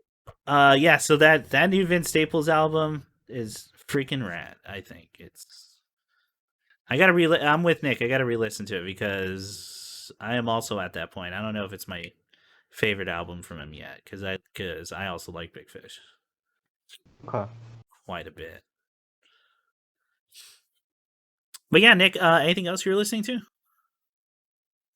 So I mean, besides that, there was he said it was the official final album of Perturbator's discography, Lustful Sacraments. We didn't really get to Oh, sit down and talk about is that what he like straight up? I thought because he said the one before was his last one. Yeah. I We'll mean, see. there's a couple. Okay. Yeah. Because I just want to Nick, go this ahead. is like the second or third time, right? He said this. Yeah. So like we'll see, right? Because like we didn't expect Lustful Sacraments when it was announced. Yeah. Excess was seemingly just a single until he said no, this is gonna be part of the album, Mm-hmm. and it's an amazing album. Yeah. Like it's up there for my album of the year. I think I was telling you right. Like at first I was like, oh, it's good. I don't know if it's my favorite thing he's done, but I find myself re-listening to it over and over again. I think that's probably one of the highest compliments you can give an artist is that you want to come back to it over and over again. Yeah. But what do you think, Nick? I agree, Ian, by the way. Well, yeah. Oh, I mean, I'm go kind of. Well, I do find myself checking out more of like the vocals, like any of the ones that have like the guest ones. So mhm. on top of my head, yeah, anything with God, I keep getting it's the track right after Excess Oh, that I really dug. yes. Yes. Mm. The more even more post punk. Most, yeah, like new wave. That one leaned more towards new wave. The one, Yeah, than Excess did. Yes. Yeah. yeah, Secret Devotion. Secret yeah, Devotion. with True Body, and then having them vocals, that was really good. Yeah. It's one of those things of like I used to not be I used to not be a fan of a lot of synthwave, or like I was just more focused on like the instrumentation of synthwave when it was coming up, like in 2012 to 2014. Yeah. And the only ones I ever liked with lyrics was like Dead Astronauts or anything, but Interesting. with Venge Greta. Oh Yeah, yeah, Venger Greta. yeah, Really, sorry, you Greta weren't. Lynch. You know, it was always it depended on who. You know. Yeah, Yeah, because we weren't into the Midnight, even though the Midnight was like big. It's still big. Laserhawk was good though. Laserhawk is good. Yeah, no, Dead Astronauts probably, and then Haley Stewart went off to do Mecha Maiko, and that shit's great. yeah. Oh, Clipbiter. Oh shoot, I haven't heard that one in a while. You haven't heard? Yeah, you know. Oh, she just came out with a new single, dude. A new EP, Really new LP. Yeah, she's great. She's still killing it. nice. Yeah. Screaming Halo That's Infinite. cool. Yo, I barely heard something about. Oh, for sure. Ian will be right back, everyone. Oh yeah, I forgot Oh, Halo Infinite was happening. Oh, it's a beta. Yo, I'm not into Halo. How about that? That's. It's not that I think it's bad. I actually have mad respect for those games. I just never ended up playing them. Or I've tried them. I've played them, but I never like owned one. You know, like or got super into it. But yeah. yeah. I mean, oh, No, I was gonna say what else? What else you been listening to, Nick? well, well, yeah. Besides those, another one where artists said they were done making music was Super Slut. I mean, Mm-hmm.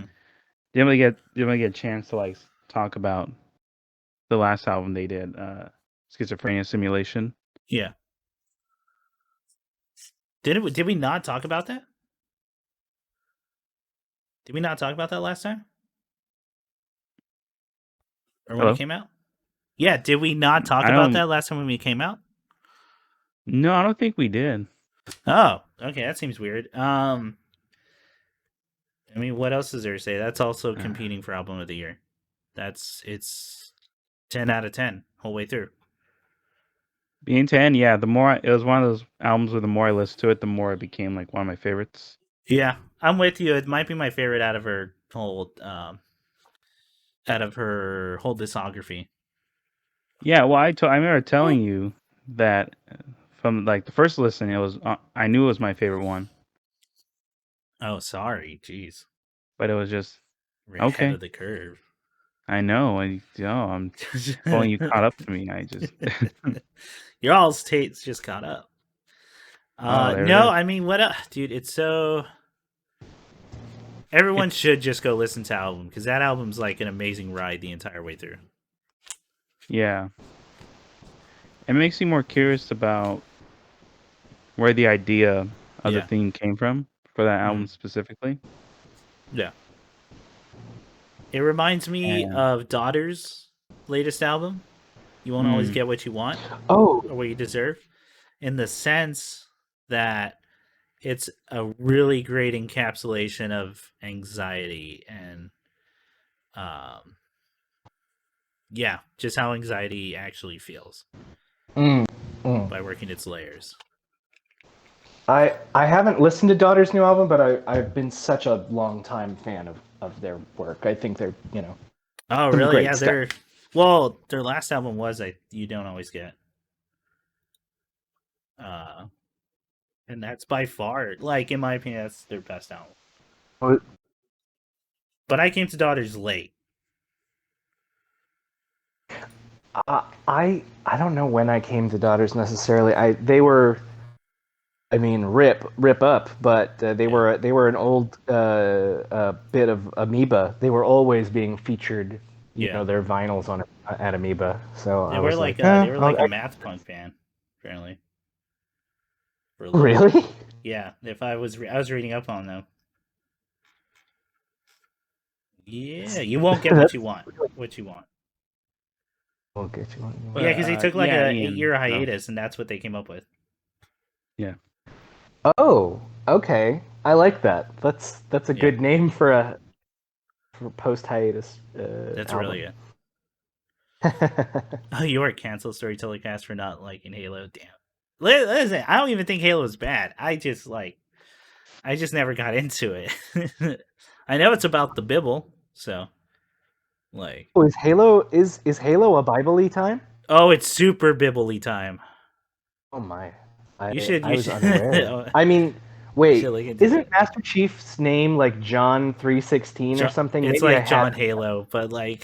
His name is John Halo. No, I don't think his name's John Halo. It's like John. My name is John Space Marine, and I like space. What's Master Chief's name? John 117. Well, there you go. Jesus. Yep, and that's a Bible verse. John guys, Halo. You want to learn about the Bible? This is the way you get kids invested. It was all Bible. It's all Cortana. She's from the Bible. She's That's one of the archangels.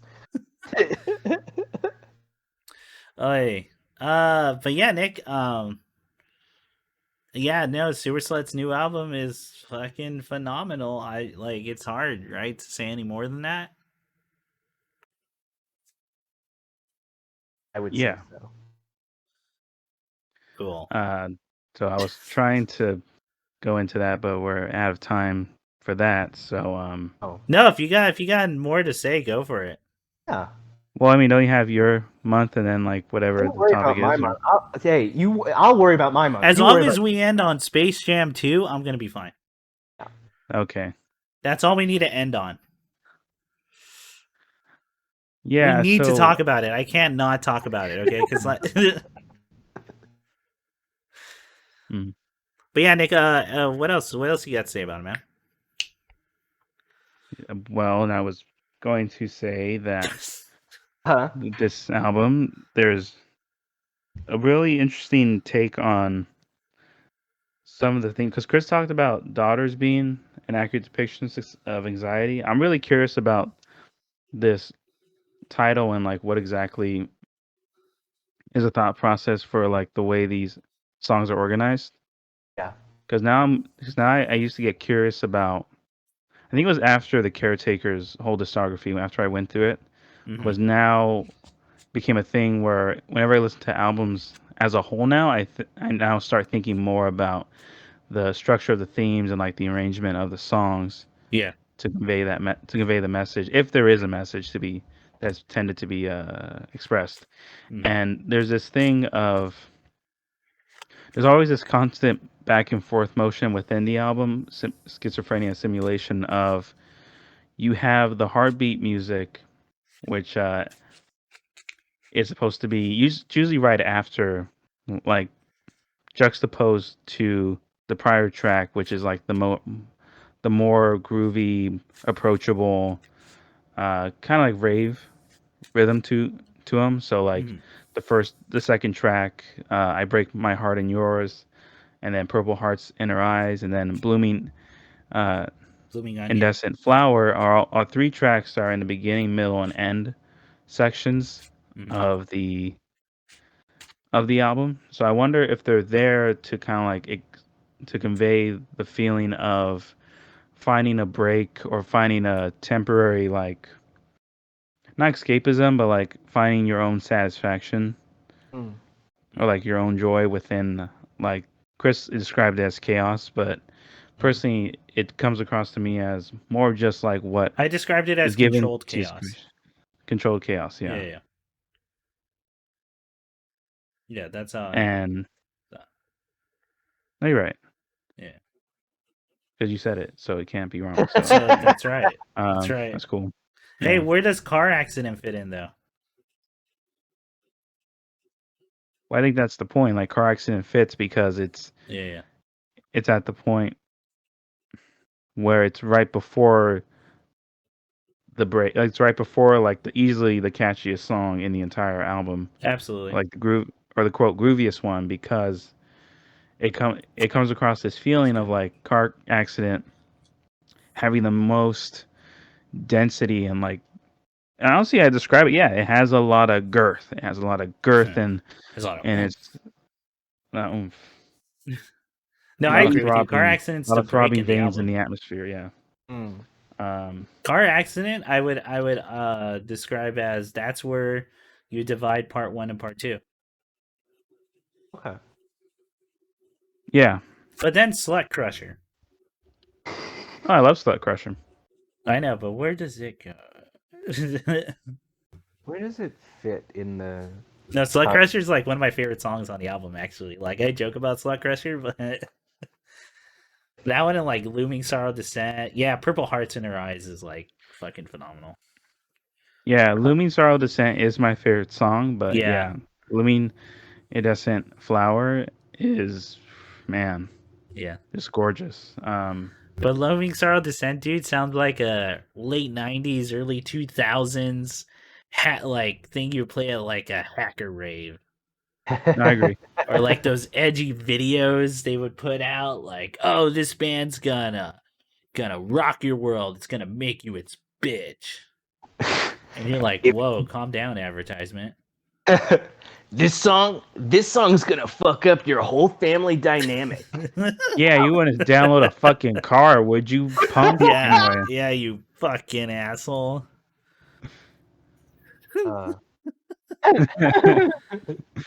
Well, I only bring this up because like I did end up going through this art Sewer Slut's her old discography, like way before she was even called Sewer Slut, and that was when she was doing all those mashups back in 2016.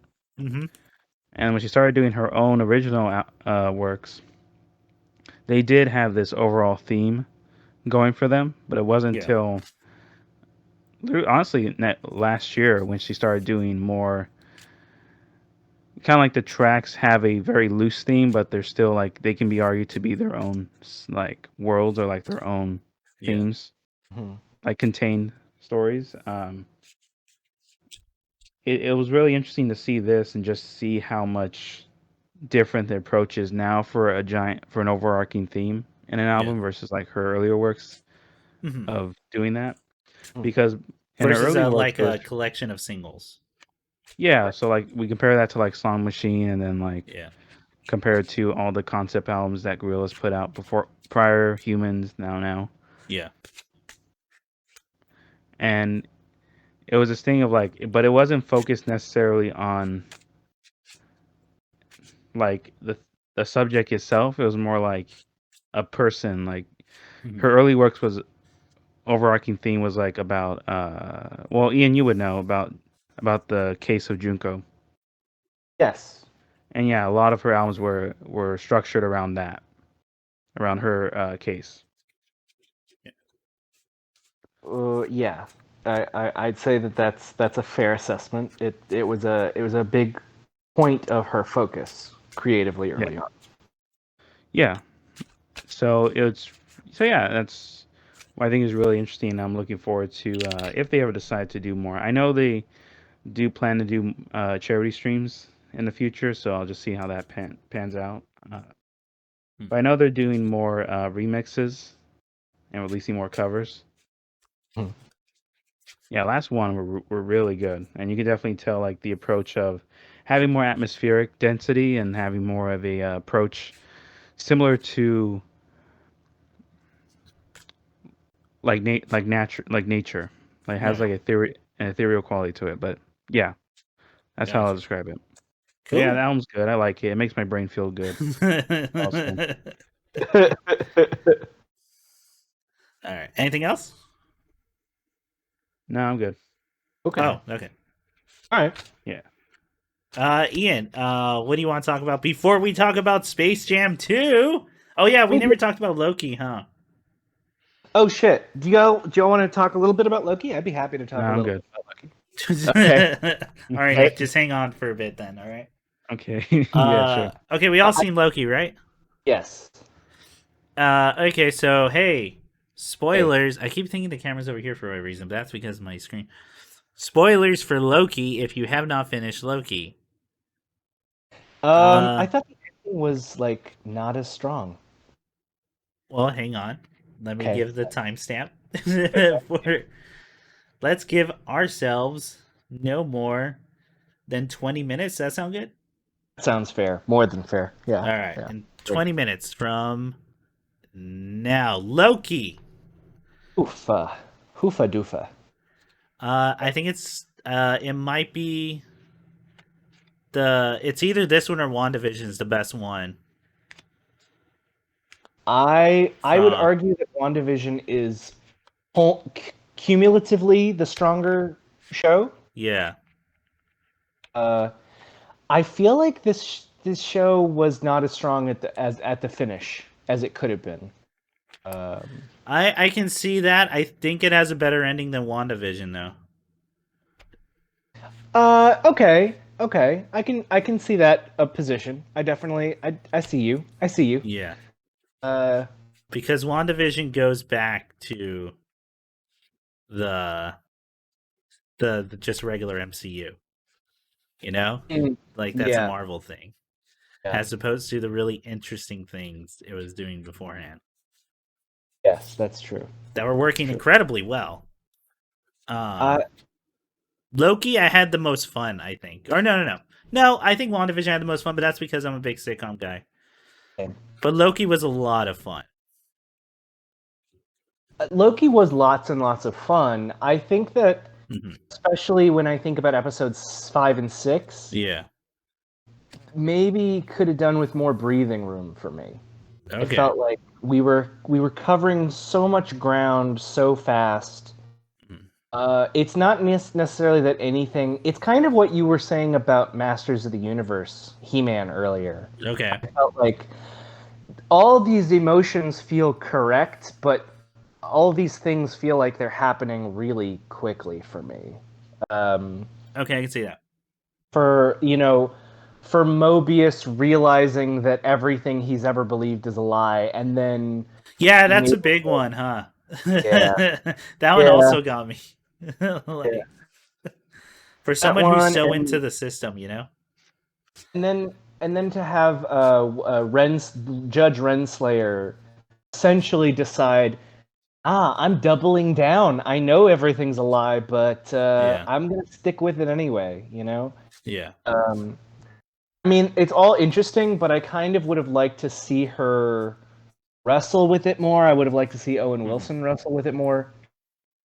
And I don't know. I would have liked if we could have stayed in the void a little bit longer, so that it could have been more of a now Silky has to go find Loki rather than. Yeah. Oh no, there you are. You're Selfie. right over there. Yeah. Yes. Okay. Yeah. No, I can see that, man. How do I put this? So I'll start mechanic wise, right? Like some of the structure stuff. But I mean I mean like components. So one, the acting, stellar. I don't think there was a bad performance like in the entire thing.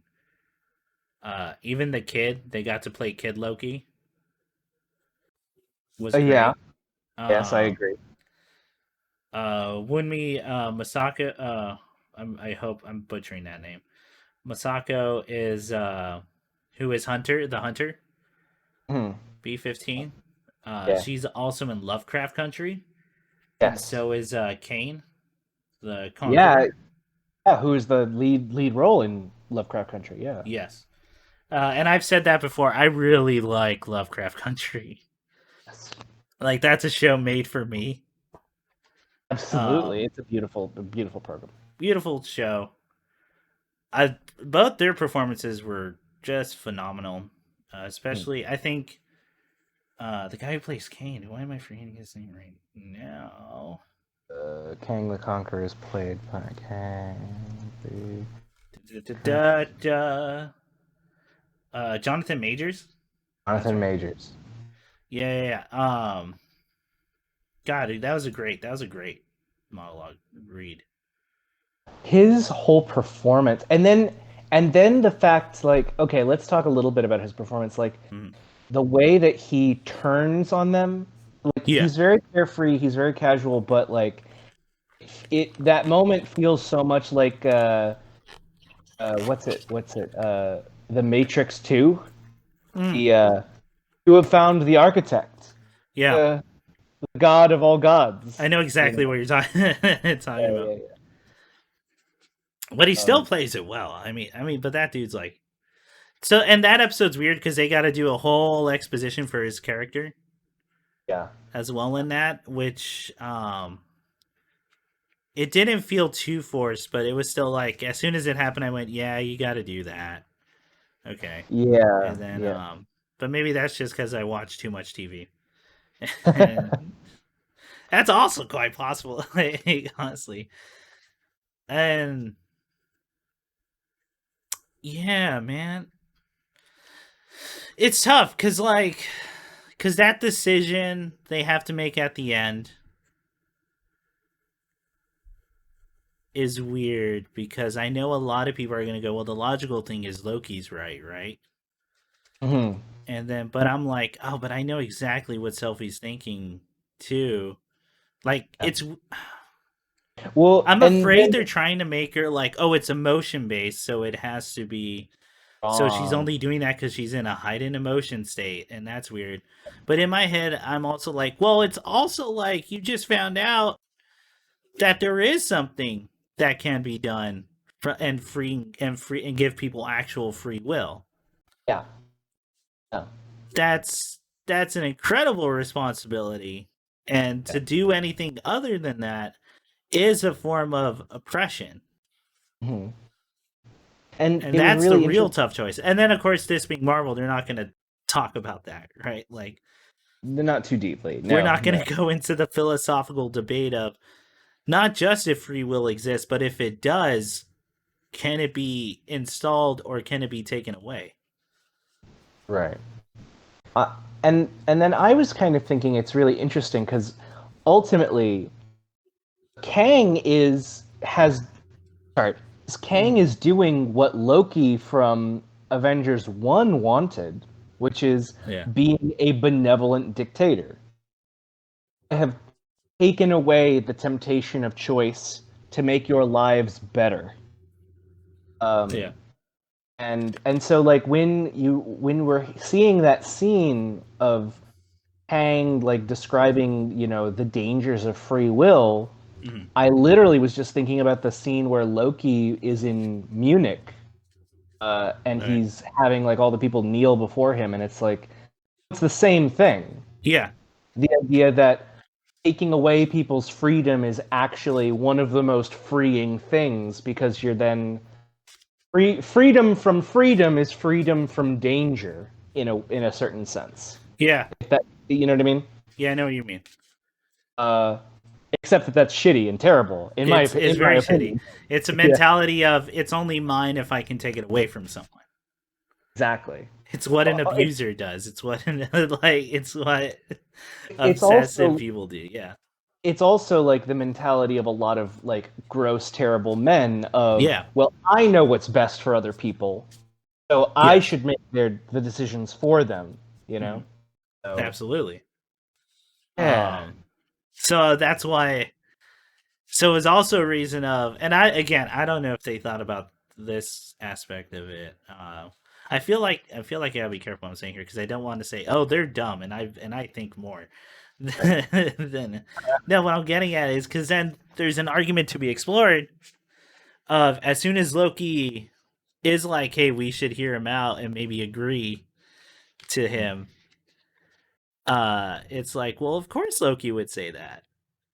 Yeah. Of course, Tom Hiddleston would say that. Mhm. But that also means he hasn't learned on his journey. Yeah. And that Yeah. kind of sucks, doesn't it? Kind of Like, does.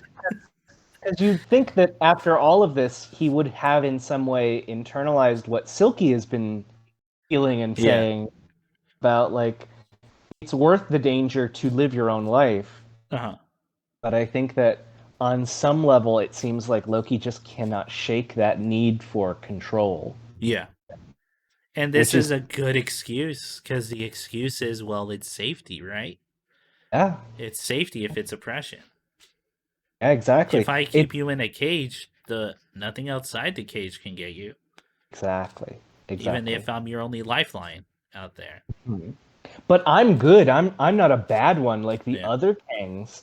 The other Kangs are bad. I'm a good one looking out for your best interest. Yeah, Yeah. it's a really interesting conversation at the end Yeah. of that. I wanted to ask you, did you happen to see the synchronization video for the end of Loki?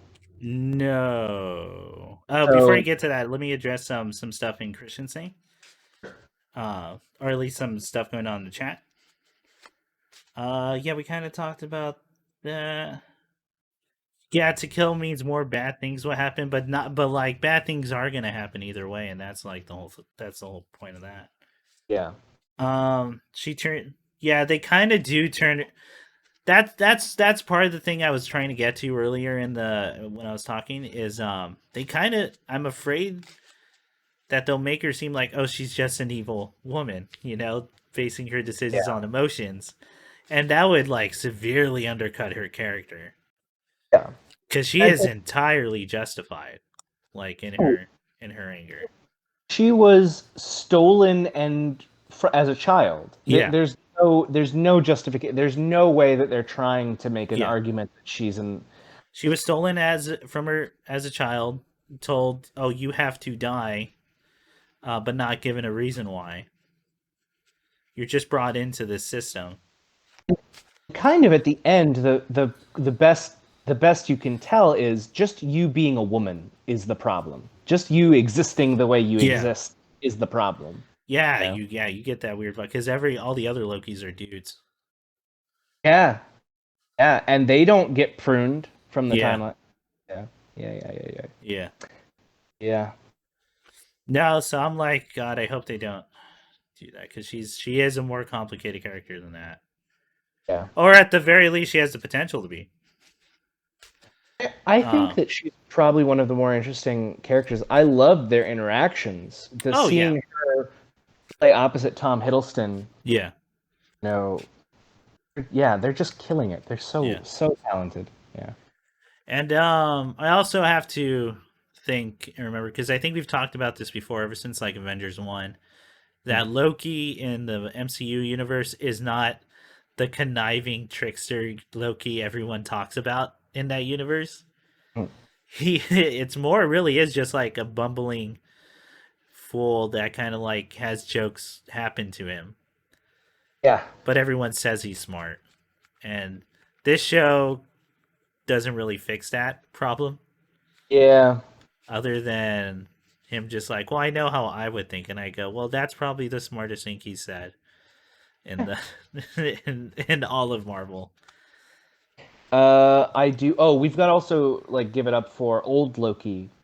A tremendous performance.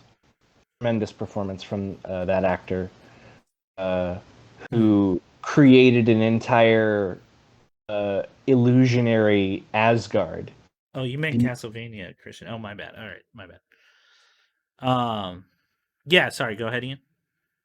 Just saying, like his performance so strong. I really hope that we find a way to incorporate that actor again. I mean, Yeah, clearly, death is now like in the comics a pretty flexible thing. Like yes, death is not the end necessarily. So, God, what a talent that guy is. I really can't wait to see him again. Yeah. absolutely. Yeah, and I am excited for season 2 because I did enjoy the show. I am excited. Yeah, dude. Yeah. Well, how do we rank this? How do we rank this on our favorite Marvel shows? Oh, Out of 3. I go top to bottom. I go Uh-huh. WandaVision, Loki, and Winter Soldier Okay, for me. But you? it's a good question. I really enjoyed Loki, but the more I think about it, like the first 5 episodes of WandaVision are amazing.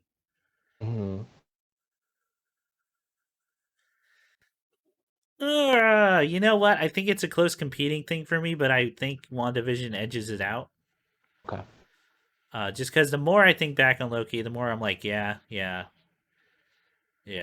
And I've stated I did my whole rant on Captain Falcon, and Captain Winter Soldier. Um, in the couple podcasts, and how much I don't like the beginning and ending. We've said our piece about the weird militarism and all that other stuff. Yeah. We know the Loki love to be right. Oh yeah, I'm not gonna argue with that. The whole thing that it self says is completely bonkers to me. They're two separate like entities from two different timelines. Yeah. It is probably not as thoroughly thought about. Just how like, oh my goodness, what that? Yeah, that's ultimate narcissism. It really is, though. It really is in a way. Oh yeah, absolutely. But I ain't gonna be like, oh, it's wrong, and it's no. And I'm like, no, it's not. That's not the problem. No. I'm for it, but like, just because I think it does match those characters. So how about that? Yeah. Yeah, man. Yeah. Yeah. Okay, so Loki. I didn't mention I did watch Castlevania. Okay.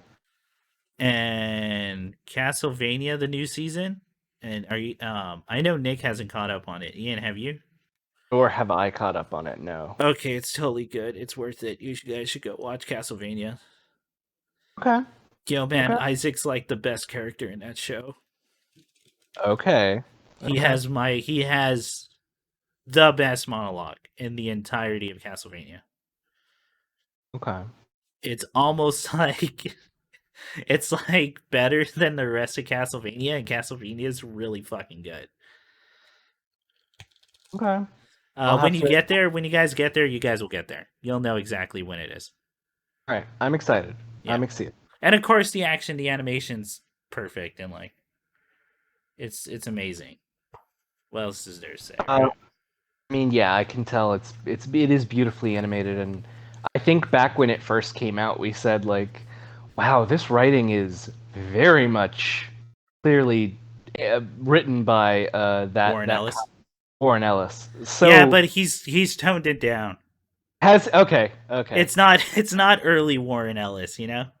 Okay. Well, that's okay. That's good. It's not The Boys when it came out, Warren Ellis. Okay. Okay. Because you know what it is. It does have that edginess to it, but it's tighter writing. Everything has a point, and is serving to a point. and that he obviously has messages to say, and I think they're good ones. Okay. I mean, but yeah, maybe that's kind of a weaker argument because I tend to agree with what he's saying. But anyway, that show's good. Hey, show's good. Isaac, Pretty best sure. character. Cool. Best Cool. character by far. Yo, okay, so anything else, Ian? Yeah, let's I'll get into my month a wee bit here. Yeah. Let me start with so I've been really good about reading this month. Mm-hmm. So I'm happy to say I actually read a book about Amityville. Cool. And guys, it's a wild time. It's crazy, and it's not about the ghost part. It's about the Yeah. actual crime that happened there before the ghost stuff was Oh, talked okay, about. cool. Sick. Yeah, because the ghost Much shit's more- been done to death. Ghost shit's been done to death, and also it turns out the family has basically admitted Lied. that we made it up. We made that shit up. They made the entire fucking thing up. And like I think I had said this on another podcast. Like I have a hard time watching like those Ed and Lorraine Warren Conjuring movies just because like I'm gonna believe the Catholic Church is gonna come save some children from trouble. I don't know about that. Everything in my life has said the opposite. What you're So telling that was me? really I don't know. That doesn't add up. That seems like fantasy. Okay, Mr. Juan. You do what you got to do. That priest walked in with a shield with a holy cross and a mace, and I had I to don't know go. how many Yep, that's what my preacher does. Brief I totally get what story. you're saying, though. A brief story into the lead up. So I recommend people to look into the case. It's really, really interesting. It's a really good story. So I was recently at a bookstore, and I was asking around because on the middle of July, this writer called Grady Hendrix released a new book called Final Girl Support Group. Okay. Which sounded super interesting. I had read his book Horror Store. If you want to hear my thoughts on that book, listen to one of our old podcasts. I talked about it then. Oh yeah, I think you did. But Grady Hendrix, really interesting. I went into this bookstore because I was like, I want to read this now. It seems like a really good book. They sold out. I was there. Wow. I was there 2 days after the book was released. It was at a Barnes and Noble. Okay. They had sold out of every copy of the book.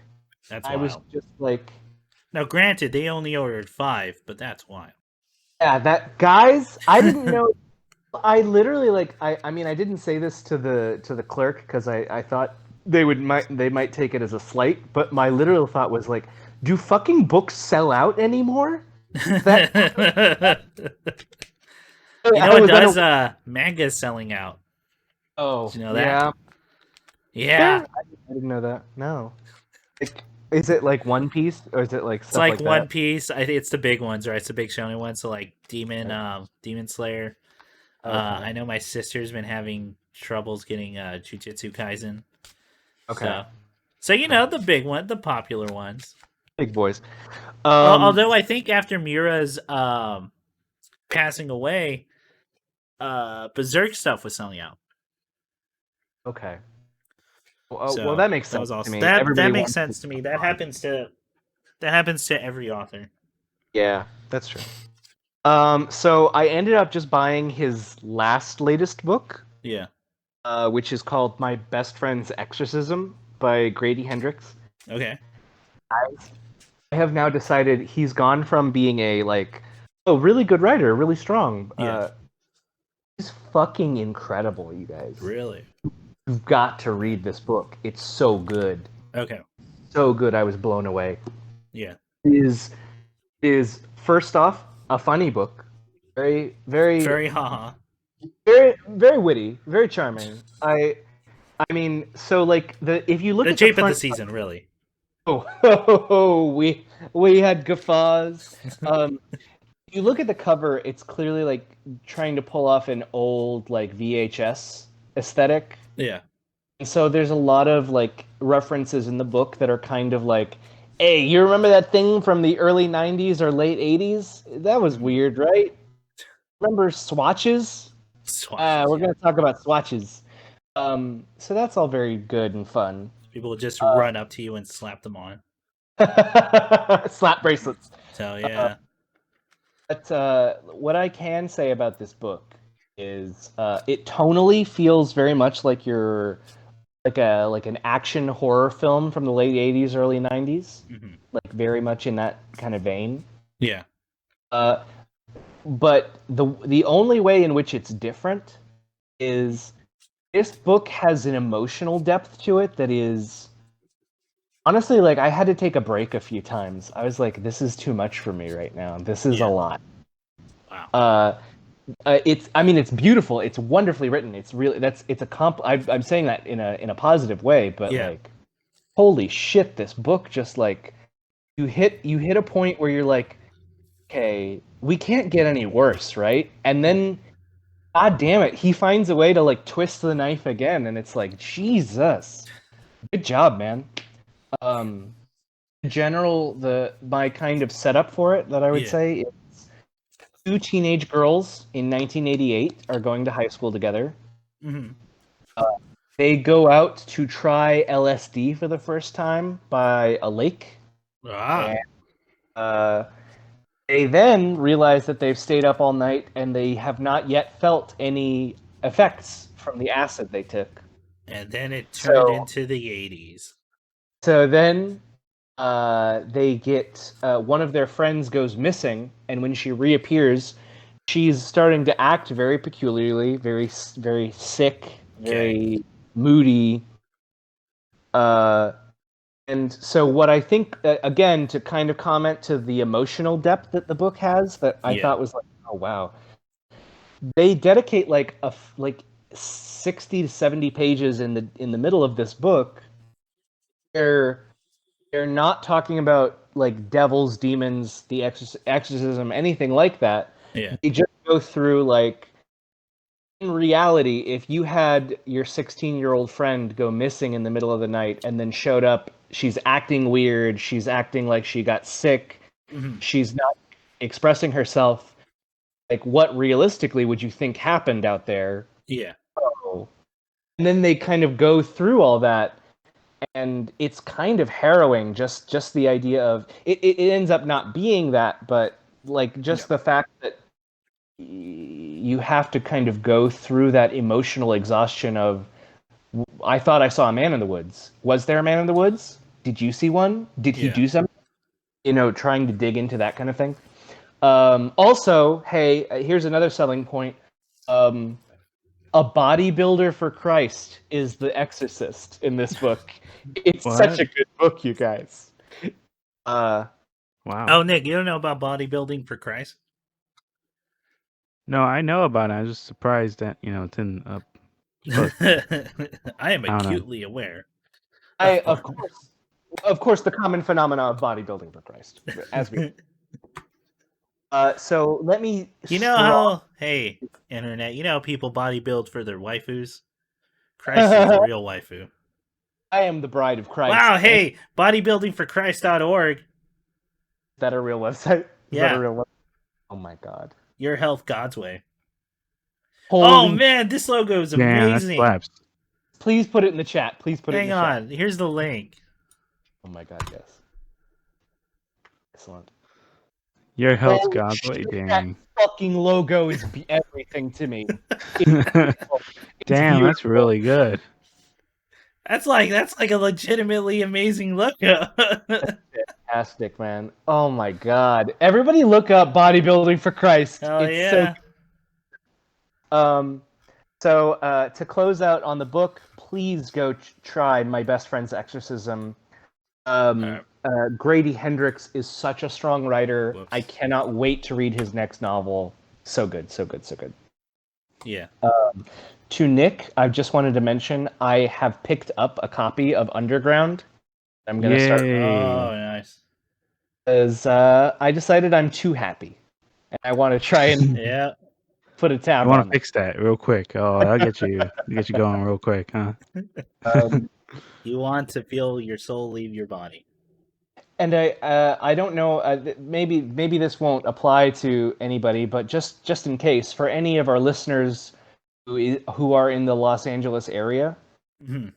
I really want to recommend. There's a bookstore that's in the East LA area that I highly recommend. It's a beautiful little shop.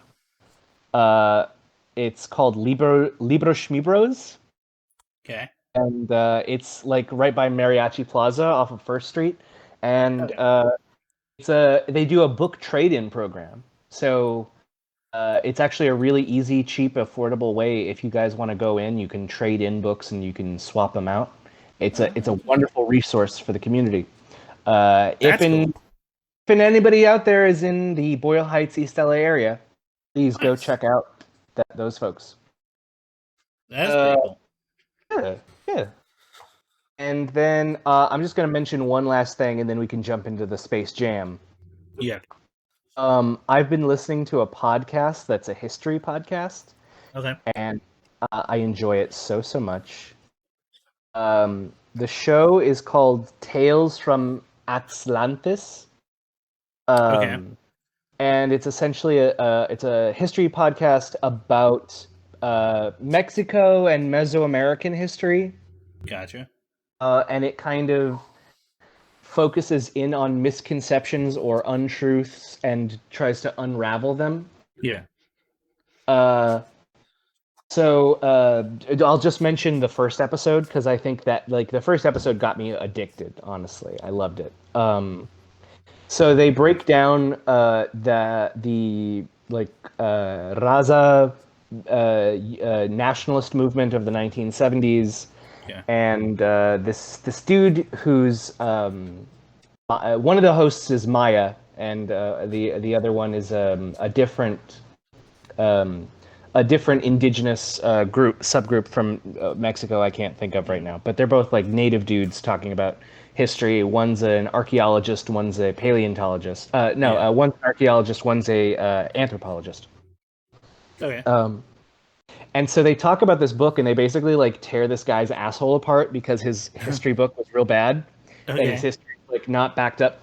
But he's like, they basically describe it as like people were making up fan fiction about Mesoamericans, and it's like, so their kind of big crux of the show is we think that what Native people really did is cool on its own. You don't have to make up stuff. Yeah. So here's the truth, and here's the made up stuff. And so they talk about this book where this dude says the Mexica tribes of Mexico, they actually circumnavigated the world first before everybody else. Oh shit. And they had contact with ancient Egyptians. And when the ancient Egyptians were like, "Oh, where did you come from?" and they were like, "Oh, we're from Aslan," Mhm. Egyptians interpreted that as, "Oh, Atlantis? Okay, cool. You're Atlanteans." And then Ah.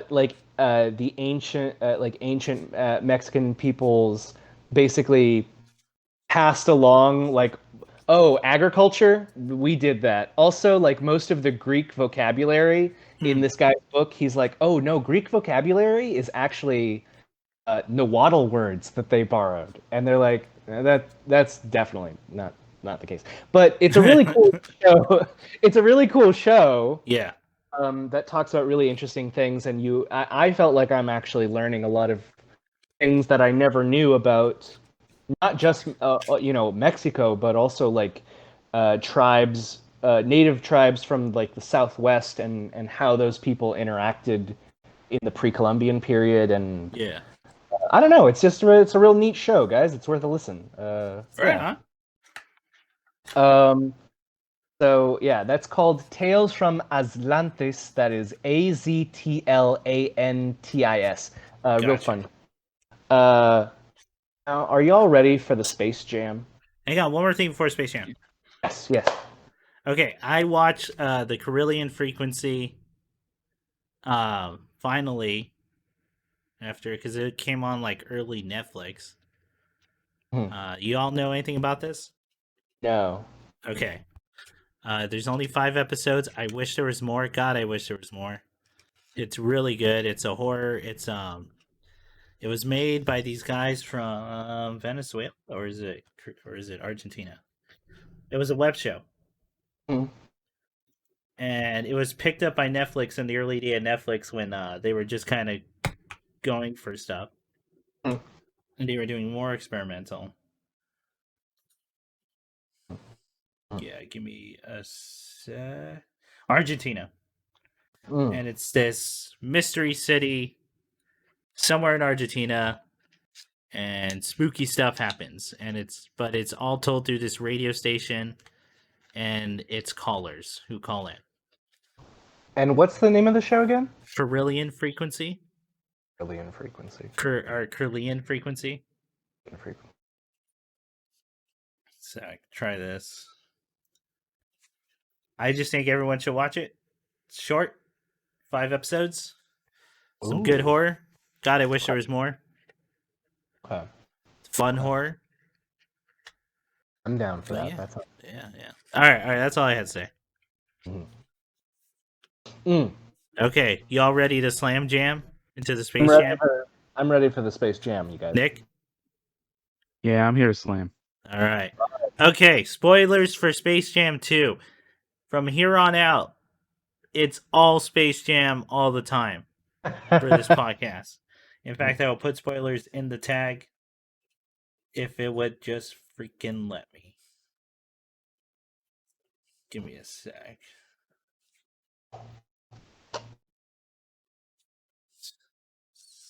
Space Jam 2 spoilers.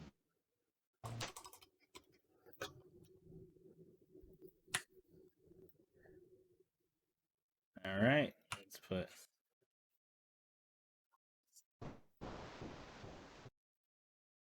There we go. There we go. Space Jam 2 all the time. Here we go. Excellent. Excellent. Okay. No? This is a horror movie. And the horror movie is that dystopian future of a company owns everything is here and now. And this movie's a proof to that testament. Warner Brothers owns fucking everything. And it's just flashing that in front of you over and over again, proving to you that it's here. That there's no freedom. There's no creative. There's no such thing as creativity anymore. It's all just taking one license and putting it on over and over again. Anyway, what'd y'all think of the movie? I mean, I had a fun time. I had a fun time. Okay, but like for real though, like just oh my god, the brand vomit for this fucking commercial. It's so distracting to have Warner Brothers just basically sit and remind you, hey, we got Harry Potter. Hey, we got fucking Casablanca, Maltese Falcon. Austin Powers. Yeah. Kids love Austin Powers, right? Kids love Casablanca. Kids love 1997's Austin Powers, right? That'll be a reference they love. Mad Max? Mad Max Fury Road, that rated R movie that just came out. That's a Came good out one. not that long ago. Ian. Uh-huh. Do you have an enjoyment or any interest in ultraviolence? You know what? I do have a taste for the old ultraviolence. That's good because I think your I kids can will say. too. Hello? Hello? Hello. Oh, Ian does Hello. have a taste for the ultraviolence. That's what you I missed. do Nick. have a taste for the ultraviolence. Yeah, I say.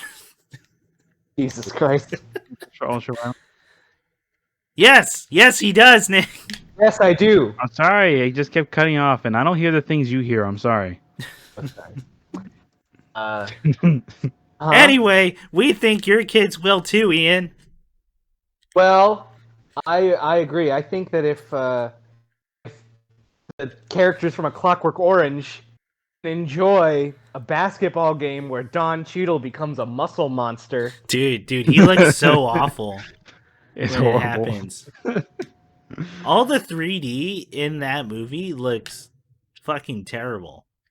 Weird, and like, I don't think as a child I would have accepted it if gelatinous Danny DeVito was like, I'm gonna play the basketball game now. Yeah, yeah. With my time traveling robot friend. Dude, they're in the fucking movie, the Monstars. Hmm? And they're just cheering and there's nothing happening and but like the 2D bits are like the best looking in the entire things in the entire movie. Yes, they are. It's weird. LeBron's whole sequence looks actually like a really good Looney Tunes cartoon. Oh, yeah. The Wonder Woman sequence was like the best looking thing in the movie. And that was fucking weird. Can I say something about Lola really quick? Oh, Zendaya read those lines.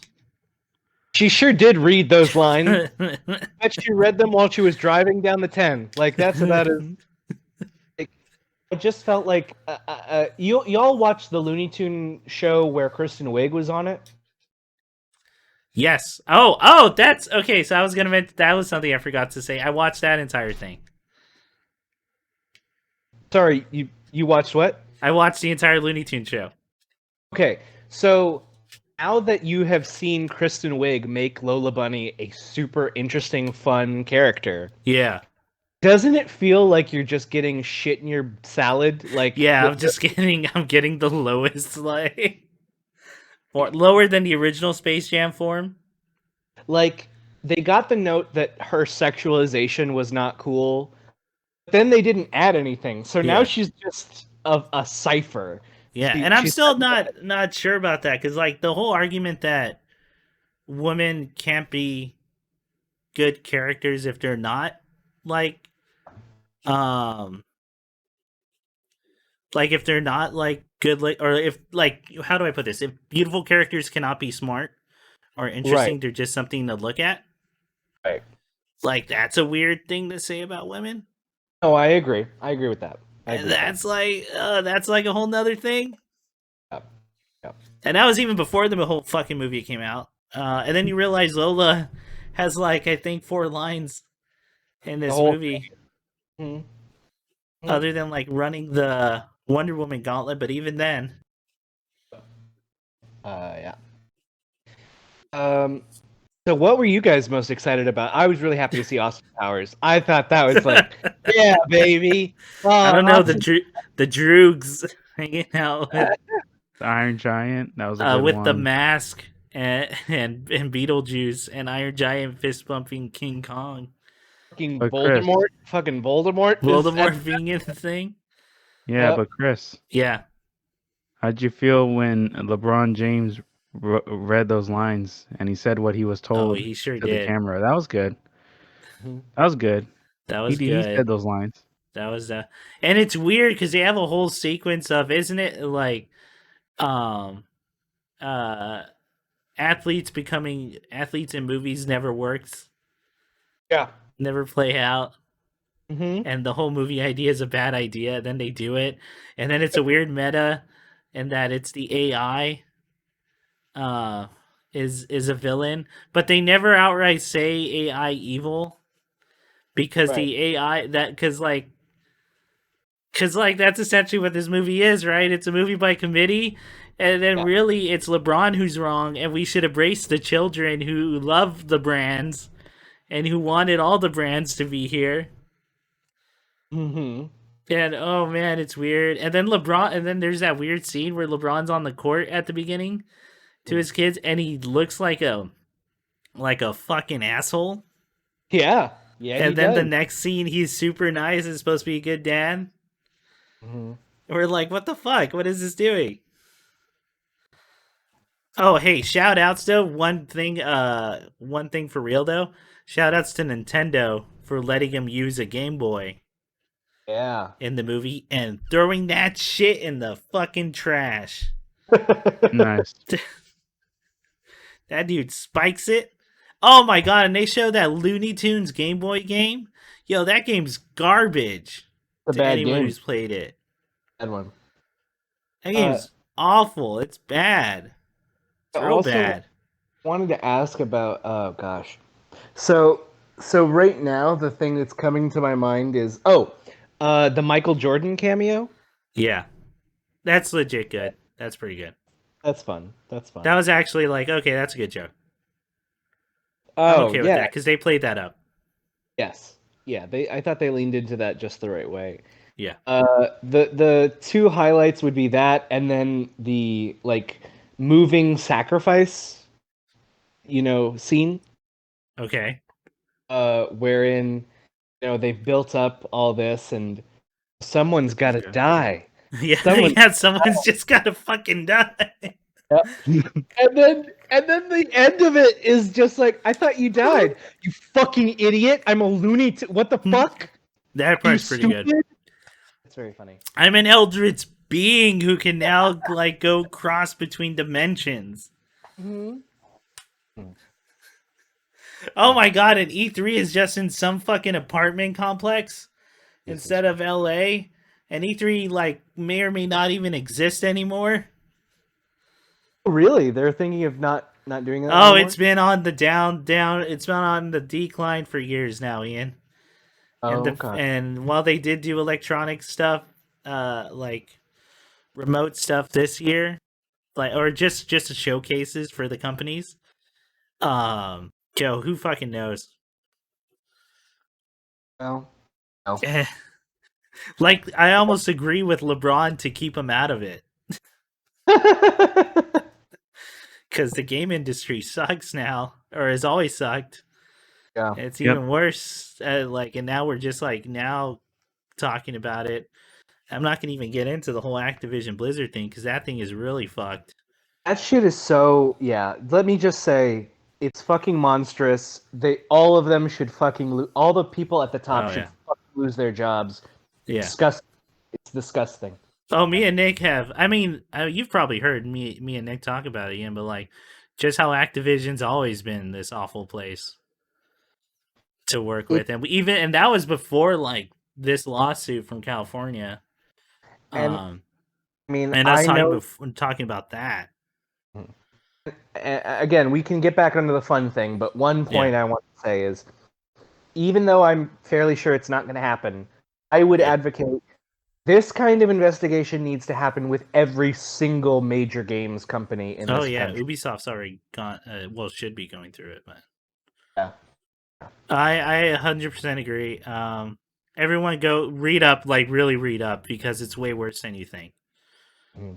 It's way worse than you possibly think. It's killed people now. So yeah. And who knows how many else. Yeah, just burn Activision and Blizzard, the whole thing. Burn it down. Come. Anyway, Space Jam. Speaking of corporations, oh boy, they get them in there, huh? Boy, lots of synergy, huh? Dude, for real? Like that whole 15-minute sequence, where they're just doing the montage, of collecting the tunes was some of the most jarring editing I'd ever seen in a movie. It gave me like anxiety watching it. Well, also because like big chunks of Space Jam 2 is literally just recycled film. Yeah, recycled film. That's it. 100% just edited in. Oh, but Big Chungus in there, boy. Oh, Chungus! He did show up. We know the kids love him. One of my I have two of my favorite reviews of this movie. Right, the first one is from a hard drive article, which the title of the article is "Skip Ad Button appears on the entirety of Space Jam 2." and I thought that was pretty fucking funny. My second one is this. It's a Letterboxd review. Forgive me if I don't remember the user. I don't remember the username, but you can probably find it if you look up Space Jam 2 on Letterboxd. It's this review of someone going, went to see Space Jam 2 in the theater, and when Big Chungus appeared on screen, a kid started freaking out for so long and bad that his mother had to take him out of the movie theater. I forgot about the rest of the movie on the way home. And God, dude, I wish I was in a movie theater where little kids just screaming at his mom. What I About wouldn't Big Chunks. give. Just Mom! Mom! It's from the game! It's Mom! It's Big Chungus! Mom! You know the song I play every fucking day, like 7 Big times? Chungus! They know who Big Chungus is! I know who Big Chungus is! Oh my god.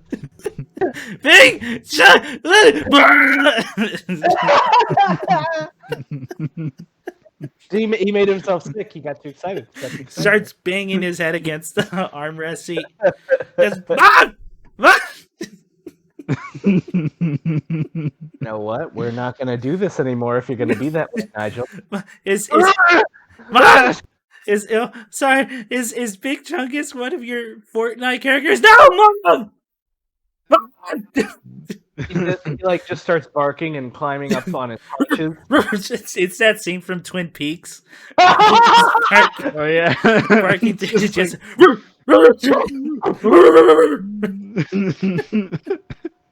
Oh my god. Yeah, his head starts spinning and shit.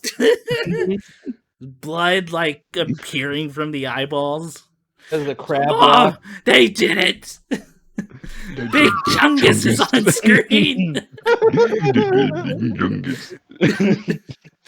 We've done it. I know. Now you know how I feel remember about this forever. Forever. Oh, that's fantastic. Here's the thing: Nice. when I described this movie, Yeah. one of my roommates, Uh-huh. and every single like sentence, like I couldn't even get through some sentences before they said, "That's got to be a lie." Come on, it can't be true. No, Gotta put in that no. work. When Don Cheadle says King Kong has nothing on me, and King Kong goes harump in the thing, and you have to go, do kids know what he's fucking talking about? Because They it's don't. it's three things, right? I guess we're lucky we had a King Kong movie recently, but two, it's Training Day, and correct me if I'm wrong, I don't even think Don Cheadle is anywhere in Training Day. Do not believe he is in that film. No, Like he is not. as anything, right? Nope. So it's straight up just a reference to that movie. Yeah. Just yeah. because King Kong's there, and we have to make the fucking joke. It's oh boy. Yeah, see, it was funny though. Like I'm like, here's- oh no, go ahead. Go. I Yeah, 'cause have when I you almost know threw that- out my voice doing the whole kid thing.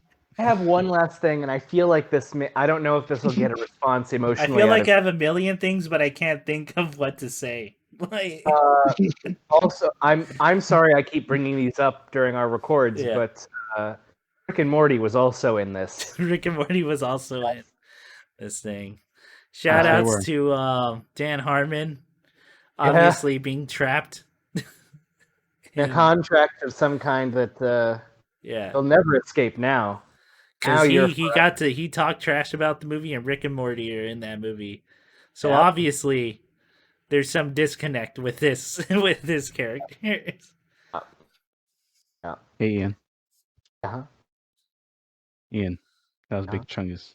It's Big Chungus, I don't though. know if you saw it, but you know, that was Big Chungus. Shout outs to the mom Chungus.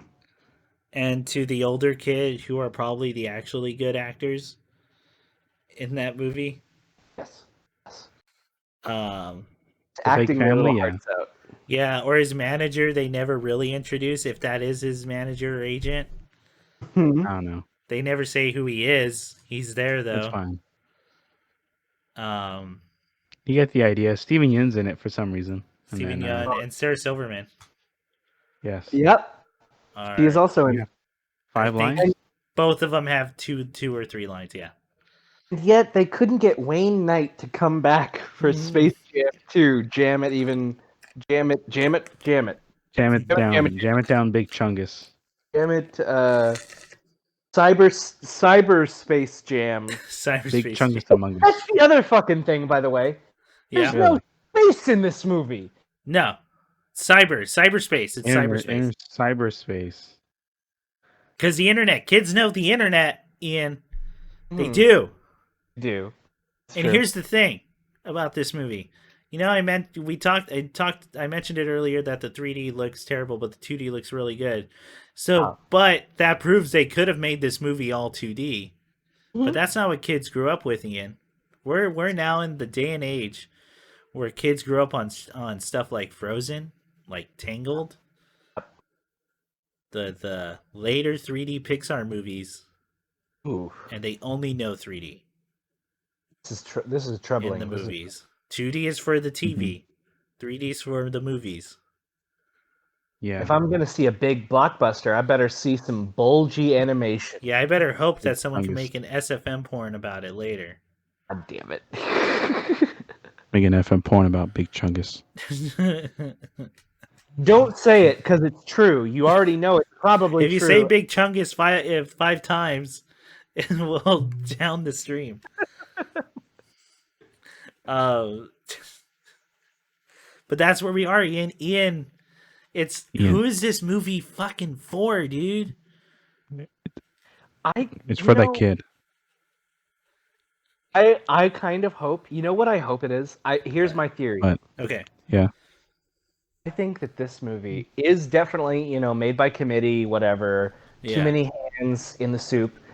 I think this movie was made for like test audiences.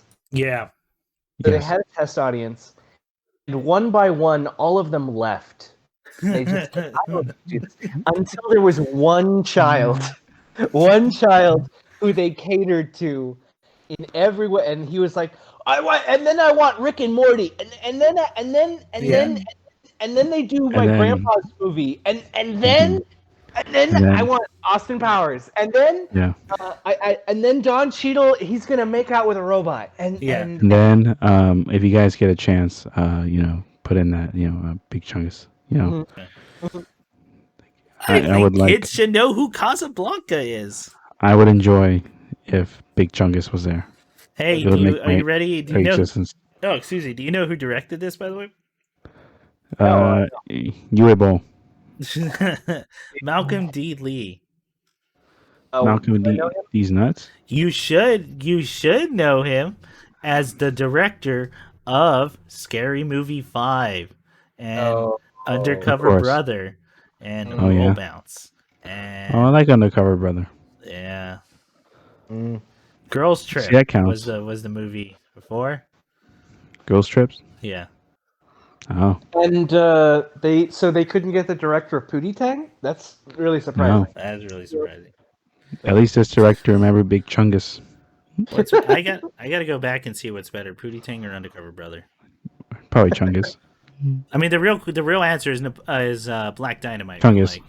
Yeah. Oh yeah, actually, you know what? I feel like a fool. Black Dynamite is the correct answer. I'm stupid. Why wasn't Black Dynamite in this movie? Why wasn't he in this movie? Kids can't relate to Black Dynamite. I mean, just look at him. Kids can relate. They see him and like, I can't relate to that. But you know who I can relate to? Big Chungus. Big Chungus. That- God damn. Big Chungus. the big guy in Black Dynamite who drinks a 6-pack of 40s. You know, that's relatable to children. Yeah. Just looking up at me saying, "Why Black Dynamite? Why? Mars. Mars. They make M&Ms, and he's also the Greek god of war. I fucking that whole sequence is man. Go watch Black Dynamite, everyone. Space Jam 2. I felt a movie. something pull into the back of my head. Okay. I like, for real, some of the editing is like anxiety inducing. And I know I kind of started off as a joke, but for real, like, you could totally watch this movie as a horror movie, and the horror is, the dystopian future is here now. and the dystopian future sucks because it's just a company owns all the creative stuff that anyone could have loved, Yeah. or a lot of things that people could have loved, and that's where we're at right now. That's Yeah. where, like, Disney's mean- at. That's where a bunch of the movie companies are at. That's Yeah. That's how you survive in this world. Yeah. I mean, Dio could have been there. Yeah, JoJo could have been in the background because they're owned by WB. Owned by Warner. Did you know that, Ian? Is JoJo owned by Warner? Yeah. Yes. Warner Brothers David Japan. Production. David Production is owned by Warner Brothers Japan. That's how they're able to Yes. afford all the actual music Oh my god. that they use. Big Brain. Huh. Oh man. Oh man, this movie. So, what was I your feel favorite like part? I can't even Oh. talk about it coherently, you know? Yeah, clearly. I feel like I feel like I'm not allowed. Like Of course not. like if I try. hmm Oh man. Ooh. That's why we're doing the podcast, right? So we That's why we're cannot doing a talk podcast. about it. Yeah, good. Yeah. That's why we're talking about it, guys. Yeah, by fine. not talking about it. Good job, Chris. Anyway, Big Chungus. I feel like what are y'all? Well, Big Chungus was What, there. what do you I feel like that was what do you the think takeaway. about it, huh? After everything, After everything we've been through. you love Everything it, we- huh? I think is that the name of the episode now? Big Chungus Among Us. I was gonna go with I came for Sasquatch, I stayed for the race war. Fuck, that's a much better. I'm sorry. I love Chungus. That's a much better title. It's that's the gold one right there, but just Big Chungus. It says, what if we just repeat Big Chungus over and over again like a chant? What if comedy was just repeating things over and over? Right? If I put a copy of a DVD, a VHS copy of Space Jam, right? Yeah. I put it in my left hand, Uh-huh. and in my right hand is a Blu-ray copy of Space Jam 2. Uh-huh. I love that you don't even go to VHS because, like, that's what it was for whatever. That's what I said. I just said VHS. You said DVD of Space Jam. No, I said VHS. You said DVD, dude. Play back the tape. Rewind it right now. Minutes. Okay, well, you I can thought go back and I- rewatch this. You said DVD. What are you talking about, man? Gaslighting's not even a thing. What are you talking about? Let's say I take a big VHS, Chris, Yeah, right? a big Of fat Space Jam VHS. 1. Yeah. And I take the Blu-ray copy of Space Jam 2 in my right hand, right? Mm-hmm. If I put them together, how long does it take to summon Big Chungus? I don't know, but I you would think- get like 5 Game of Thrones references in there without actually saying anything from Game of Thrones. And then it creates the key of time. That's right. Then time zipper. Yeah. There it is. There it is. Oh man. So, can this movie out Pizza the Hut? Is that Now, the question? Pizza the Hut. Can it outrun the Noid? Oh man, Noid should have avoided me. there it Where is. was the Noid in this movie? Big Where brain. was Where was Oscar the Gorilla. Grouch? Oscar Where was the Grouch? Crypto the Super Dog? They're Is Mike missing... Myers still alive? Oh yeah, Mike Myers is alive. He did Of course he's still okay. Yeah. he did the fucking Uber thing. That was heartbreaking on its own. Cause that just ruins that whole scene from the movie. I don't want to watch Looney Tunes be in. I'll just watch the movies I like. I don't need to watch. No, yeah, you do. No, Ian, this movie can't be for you. Like this movie, whoever sorry. this movie was made for, it can't be for us. Oh, we're definitely not the target audience. I agree. I agree. For people who grew up loving Space Jam 1. Cause Space Jam 1, like, we're not saying it was this wholly like great movie. No, it has Pepsi like he's drinking a Pepsi. He's got Nike shit going on. McDonald's. McDonald's is Or- like or a a big burger. part, and we all know for a fucking fact Michael Jordan never like didn't eat No, McDonald's. Michael Jordan, you're right. Mackle Jordan, big Mackle Jordan. Remember when he changed his name to sell more Big Macs? Yeah. Exactly. Although one of my Yes. favorite parts of that movie is they're like ripping on his golf career or his baseball career. That's a good one. That's fun. That's good stuff. That's good shit. God, it's a movie that couldn't have been made at any other time in history, other than now. I mean, Space Jam 1 was literally just, let's take the Nike ad we made and make it Yeah. into a 2-hour movie. Yeah. This is, what if we Doobie made Don Brothers. Cheadle weirdly sexy to perverts on the internet? Like, what if we, what do we? I don't know, man. He looks bad in that final form. It's a real rough piece of animation. Yeah. No, it's cool though. Yeah, remember that Superman scene where you're like, oh, no one's going to talk, right? Because they're not going to pay the fucking voice actors. I do. I do and, remember that. And remember how no one talked? Yep. Not a single one. And also for some reason, like, Superman and all his DC friends are just on one rooftop, on like, the fucking train. Alfred's in there, dude, like tumbling around. Christ. You know what they should have done, though? What? Would have been good? At the basketball game, they should have had the fucking Joaquin Phoenix's Joker also there. There was someone dressed being up like- as that. You didn't see that?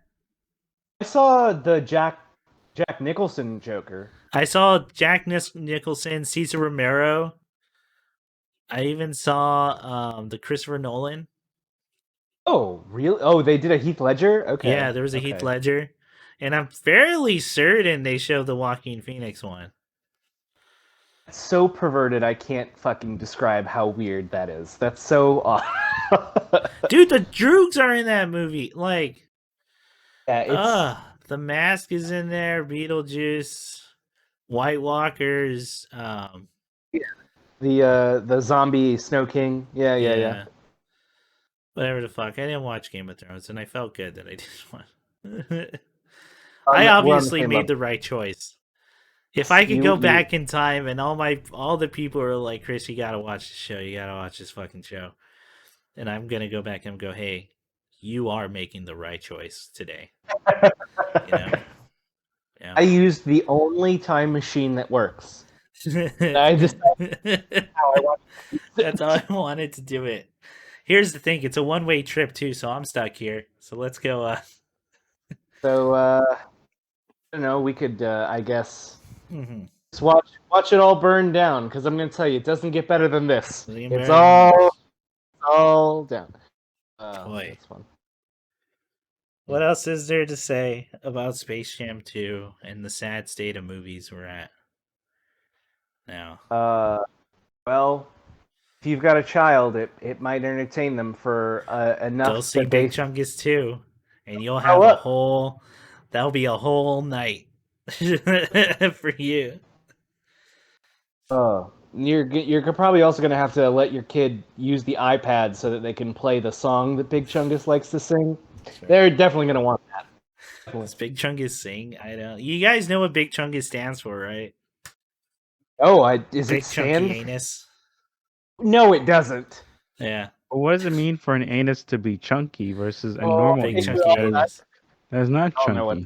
Is there a husky anus? Is there a curvaceous anus? Curvaceous, the thick anus. Oh. So profoundly upsetting. Yeah, when I worked with kids, like, that was a thing they liked. They would play like YouTube videos that were like electro pop remixes of that character. Yes, that is a thing. That's a thing kids love. So is the title of this podcast gonna now be "Came for Sasquatch, stood for the race war Chunky Anus Edition"? I think it should be.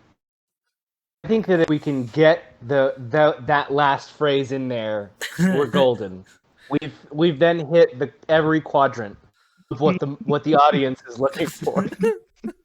And That's- just like Space Jam 2, we've shotgunned for the widest range of people we could to watch Casting this the shite. hottest set with the least coherent story. Yes. It's for everybody and nobody. Oh, What good are about you that. all looking forward to? What about you, Nick? What are you looking forward to? Wow. Not the, Wow. besides that. Oh man, I mean, I would just love to. Yeah, I mean, I'll definitely look forward to talking about Underground. When we get a chance, Mhm. and then That was well, a I mood think I killer. mentioned it before, but I'm looking forward to the charity streams that Suicide gonna put up. Yeah, that'll be fun. Mm. Good stream. Yeah, and yeah, it's for a really good cause. For those who don't know, it's for the Australian suicide hotline. Oh, cool. Yeah, and it's like Bluebird. I think it's called Bluebird. Let me get the exact name right. Yeah.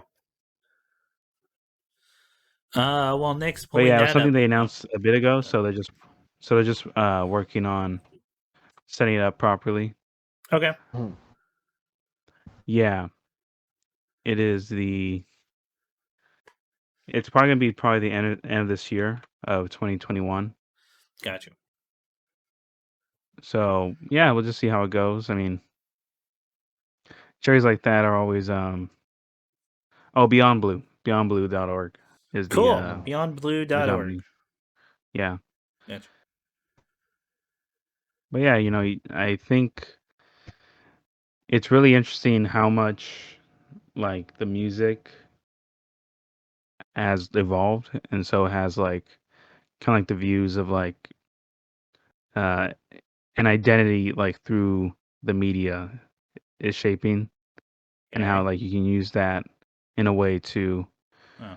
also like carry over to a lot of like actual help that can be given to the public, Yeah. Yeah. like No, definitely. contributions. And yeah, I look forward to that. I Right on. want to again. I really do want to be able to finish. Shoot, yeah. I mean, Anicio Osen's work. I think I think I talked about before. Pretty Boy Detectives. I'm definitely gonna finish that because they just Oh, finished okay. Yeah. releasing the season. So it's 6 episodes, so I'll binge it. Yeah. I would recommend to you guys to watch it if you have no Don't tell interest me in what to do. Monogatari. How fucking dare you? Well, look, Chris. You know I'm in a sensitive spot right now after just talking about Space Jam 2. Okay. And Big His nerves Chungus. are all frayed. And you try to swoop in and take advantage of that Mansplain this whole thing to me. and tell me to watch All right, sounds Pretty good. Boy Detective. No, no, I'm kidding. Yeah. You've definitely piqued my interest whenever you talk to me about it. So Yeah, Boy Detective Club. Well, Pretty Boy Ian, Detective Club, my bad. yeah. I don't know if you know Excusez-moi. about that one. That's the one where it's kind of, you remember like Orange Host Club? No. Ian. I do. Yes. Okay. Yeah, it's like it's similar. It's that kind of structure, but it's now like I wouldn't say a deconstruction, but it's more of just a take and like interpreting the expectations of like what it means to find attraction to a gender or a sex that has no physical attraction to you, and Okay. that but they don't have it, but they don't give it towards you, and then there's like the thrill of that. And it's also like exploring a lot of Fucking the lewd. release of like sexual tension Yeah. between like hetero like relationships, and then Mhm. it's also like a play on like beauty standards, and then like how the treatment of people, a lot of it does come down to looks, whether people admit it or not. Mm-hmm. Tinder And yeah, Tinder is it's a popular really for good a show. reason. I Well, yeah. I mean, you can't sit here and act like it's a billion-dollar industry. So yeah. The show's really good. So I'm gonna finish that and get my full thoughts on it after. Then yeah, it's tough. It's tough to try to play a game in a post 13 Sentinels because like that game set the bar way too high Yeah. for science fiction for me now. So now you're kind of just So floating. pretty Right. much, yeah, you You're got that like, feeling, right? Like with Dark Souls, like no, I know what feeling you're talking about. yeah, That's closer to when I beat a really long RPG that I like. Right. Because Dark Souls is different. Because the gameplay keeps bringing me back, as well as the world and going through the environments and all that. yeah, But I know what feeling you're talking about. Dark Souls doesn't give me that feeling, but I know what feeling you're talking about. yeah. So I'm just gonna fill that void with a bunch of Skullgirls Cookies. and Oh, go okay. together, also and with a mouthful of cookies shaped like Big Chungus, Shaped like Oh, big chunkus. just his ass. just the namesake. And then Space Jam yeah, 2 looking is like forward to 2 Evo. hours long. Really? You know that? Ridiculous. That's way too long. Yes, it was like That's way too long for 2 that hours fucking game. and 15. No, it's like 154 or something. Oh, okay. Anyway, that's my thing. Go ahead, Chris. No, I was going to pass it to Ian. I am looking forward to. Let's see. I'd say I'm most looking forward to getting onto the next book by Brady Hendricks. I just think the last one knocked my socks off. I'm very excited to get into it. Right on. Very excited to get into Underground. You talked it up so well. I'm really excited to kind of soak myself in that story and into the details of what went on.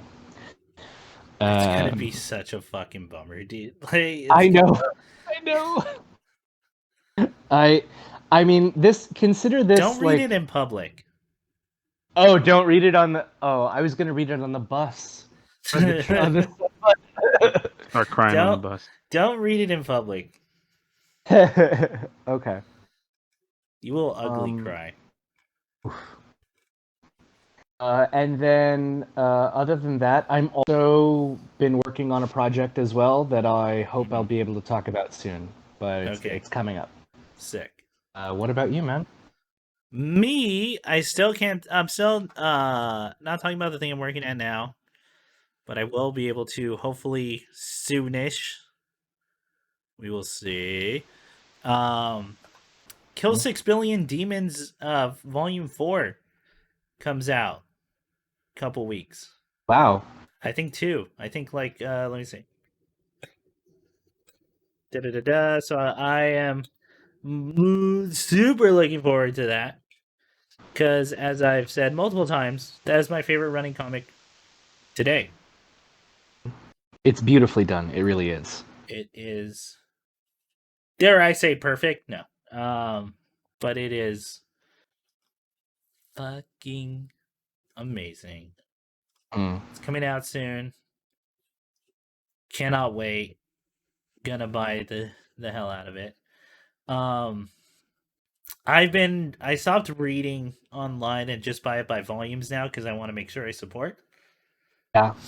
Having said that, y'all could read most of that shit online for free. Oh, because he posts the page, so you know. But I would argue, like, go support him. If you enjoy what you see, you should definitely pay and support those artists. Absolutely. Anyway, yeah, so that's the big book thing I'm looking forward to. I'm currently watching What We Do in the Shadows. I'm only 3 or 4 episodes in. Oh, we'll talk about that next time. Definitely, I love that show. Yeah, I just started, so I didn't have much to say other than I think it's really funny. The whole thing about him having a garden of his conquests. Yes. And the piece de resistance being his mom's vulva is comedy. at its finest. So rich, so nuanced. That show has a perfect combination of me laughing like out loud belly laughs to me going, "Oh, that's really fucking good." Like, Huh? it's a great combination of that. What else am I looking forward to, man?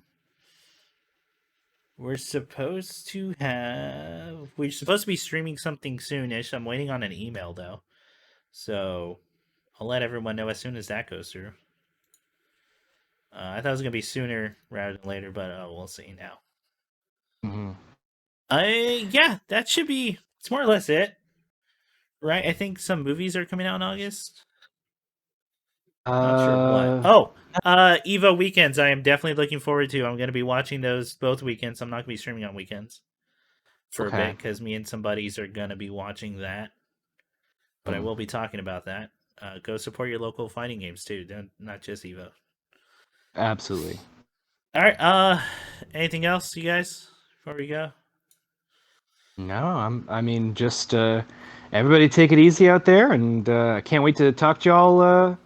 See you right back here, same bat place, same bat time. There's people dressed up as the Adam West Batman and Robin and other characters from that 60s thing in Space Jam. There was a joke about Space Jam 2 that I hope is true, and it's from one of my favorite comedians, and that the characters from Traveling Pants are in there. And it's just two girls who seem to be having a good time, and they really like their pants. So if you see those in the background, he wrote that. Suppose that was his Letterboxd review, but maybe anything is possible, right? I suppose. Anyway, Big Chungus is here. Is among us. The dystopia is here. It's time to slam now. Everybody slam! Get the jam! Came for the chunky, stood for the anus. Huh? I think you're getting ahead of yourself. Yeah, your first plan should be getting by us! Though you call yourselves bladers, you don't know the real truth about bay blading. There is a tremendous power hidden within bays. Since ancient times, the existence of bays can be found in moments throughout history. The power of Beyblades have been used to change the course of rivers and oceans. They have been used to defeat many armies and create huge empires. You wouldn't be so tough without that helmet, little brother. You're on, Proto Man.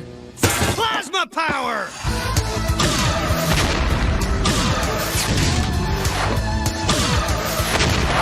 Missed me again, number one, son. But I won't miss this time. Oh no! He's gonna blast President Lincoln!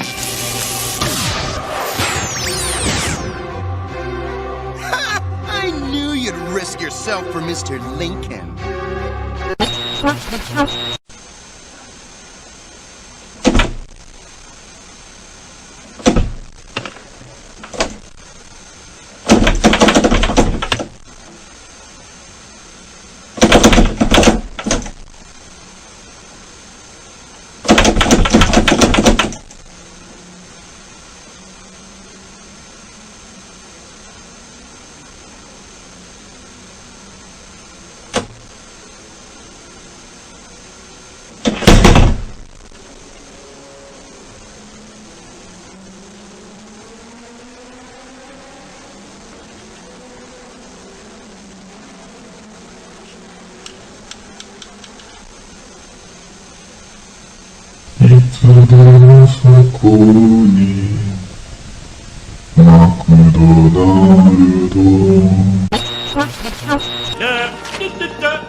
Simpson scandal update. Homer sleeps nude in an oxygen tent, which he believes gives him sexual powers. Hey, that's a half-truth.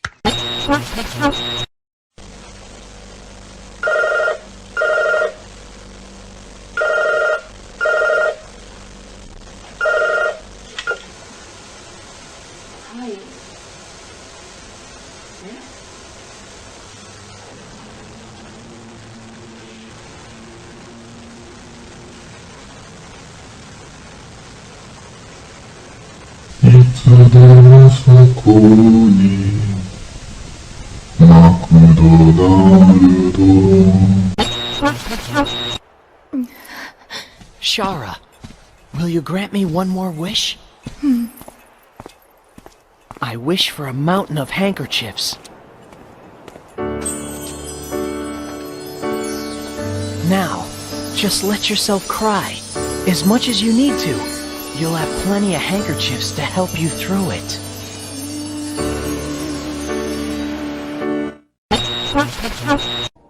Well, sir, treason season started early this year as a nuclear sub was hijacked by local man Homer Simpson. Oh my God!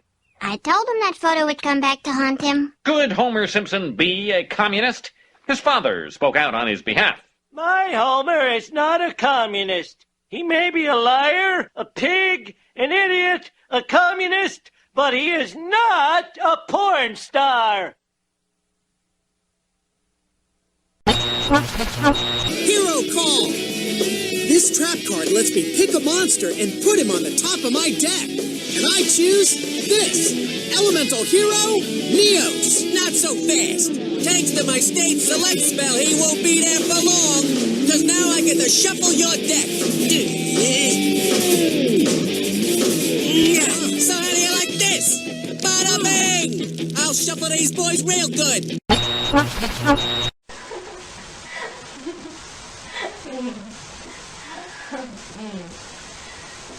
でも先輩結構みんなに優しいじゃん。なんか声かけてくれたりとか。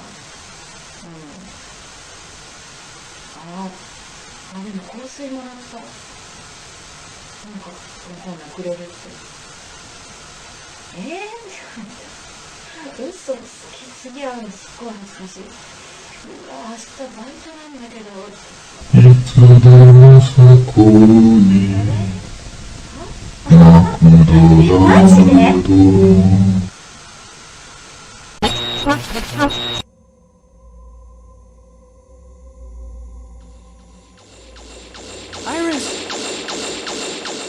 Iris! Sarah, Hang in there, Iris. please, stay away from Replifos. Let's live together. In a world where only Reploids exist. Iris, there's no world just for Reploid. It's only a fantasy. Yes, I know, but I wanted to believe it. I wanted to live in a world where only Reploids exist. With you. Iris!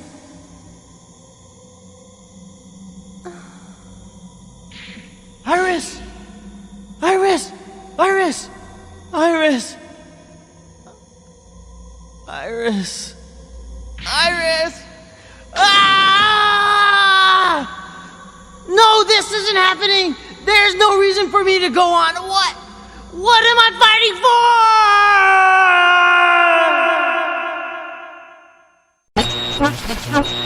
Now it's time for the Pizza Head Show. Hey everybody, I'm done trick-or-treating and now I'm gonna go for a stuffed crust pizza at Pizza Hut. Yay! Not yet, Pizza Head. There's one more place to go. I don't think anyone's home. Sure there is. Hello, trick-or-treat! Interesting hieroglyphics on this pizza.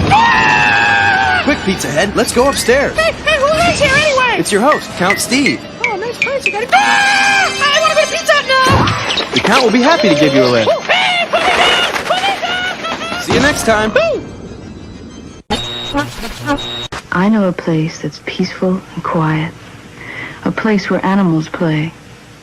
It's called the forest, but every year we start forest fires. A careless match, a cigarette, and poof, fire. So the next time you're in the forest, be extra careful, okay? If you knew it was me, would you have listened?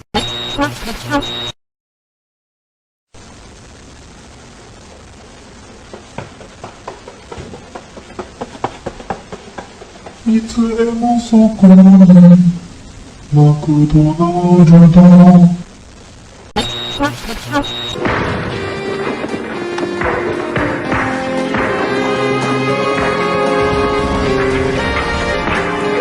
Will you hold it down out there? You guys are always fighting!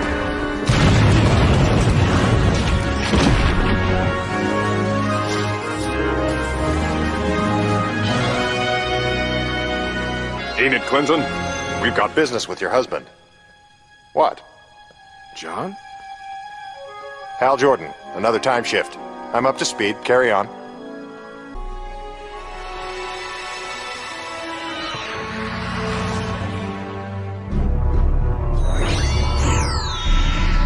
No booby traps.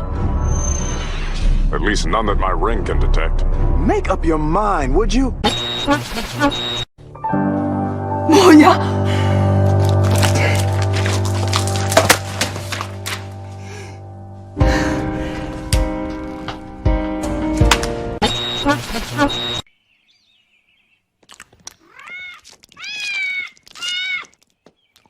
Have you noticed any change in Bart? New glasses? No, he looks like something might be disturbing him. Probably misses his old glasses. I guess we could get more involved in Bart's activities, but then I'd be afraid of smothering him. Yeah, and then we'd get the chair. That's not what I meant. It was, Marge, admit it. What's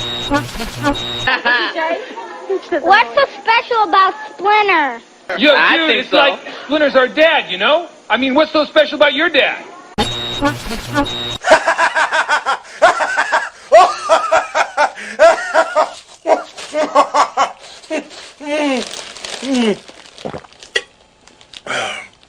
Pepsi for TV game.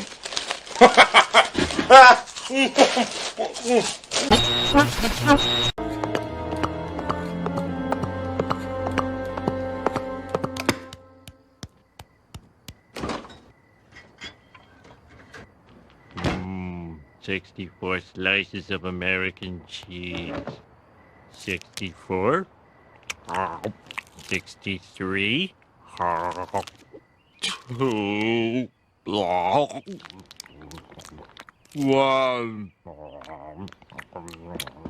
Have you been up all night eating cheese? I think I'm blind. What? Good day to you.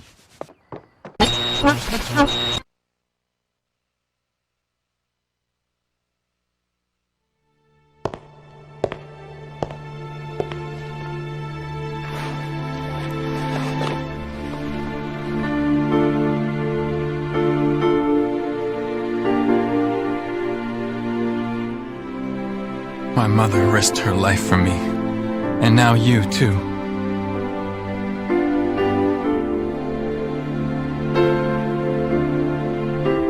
I should have saved you.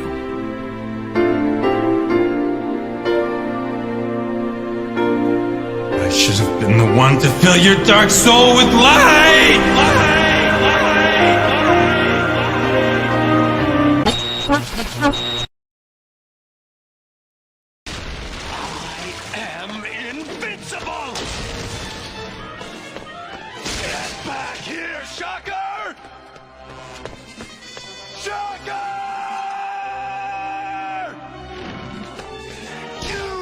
Escape me!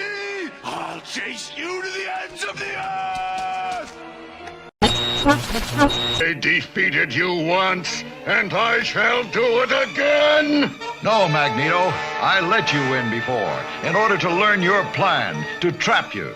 But now the victory belongs to the Fantastic Four. Fool! Have you forgotten my invincible magnetic power? No mere weapon can stop me. With but a gesture, I can destroy it, or turn it against you. Behold! I'll make it leap from your hand, and make you its target. Now! Not this time, Magneto. This time I'm fighting for real. It's impossible! It cannot be! Nothing can defy my magnetic power! The Fantastic Four can. You're finished, Magneto. Surrender. You have no other choice. Why? Why will the gun not obey me? My power is gone. I'm helpless. Magnetism! It was my greatest weapon. Okay, Richards. We'll take care of him now. First tell me, how did you do it? How did you take away my power? I didn't, Magneto. I merely tricked you. You lie. I couldn't control your gun. You made me lose my magnetism. You're wrong. I just guessed that you'd overlook one simple thing. Your magnetic power only works on metal, like all magnets. But my gun isn't real. I made it out of wood, specially to fool you. What? A wooden gun? That's why your power didn't work.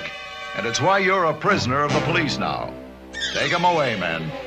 A wooden gun. He tricked me with a wooden gun. We can't bust heads like we used to, but we have our ways. Oh, you got it. One trick is to tell them stories that don't go anywhere. Like the time I caught the ferry over to Shelbyville. I needed a new heel for my shoe. So I decided to go to Morganville, which is what they call Shelbyville in those days. So I tied an onion to my belt, which was the style at the time. Now, to take the ferry cost a nickel, and in those days, nickels had pictures of bumblebees on them. Give me 5 bees for a quarter, you'd say. Now, where were we? Oh, yeah. The important thing was that I had an onion on my belt, which was the style at the time. They didn't have white onions because of the war. The only thing you could get was those big yellow ones.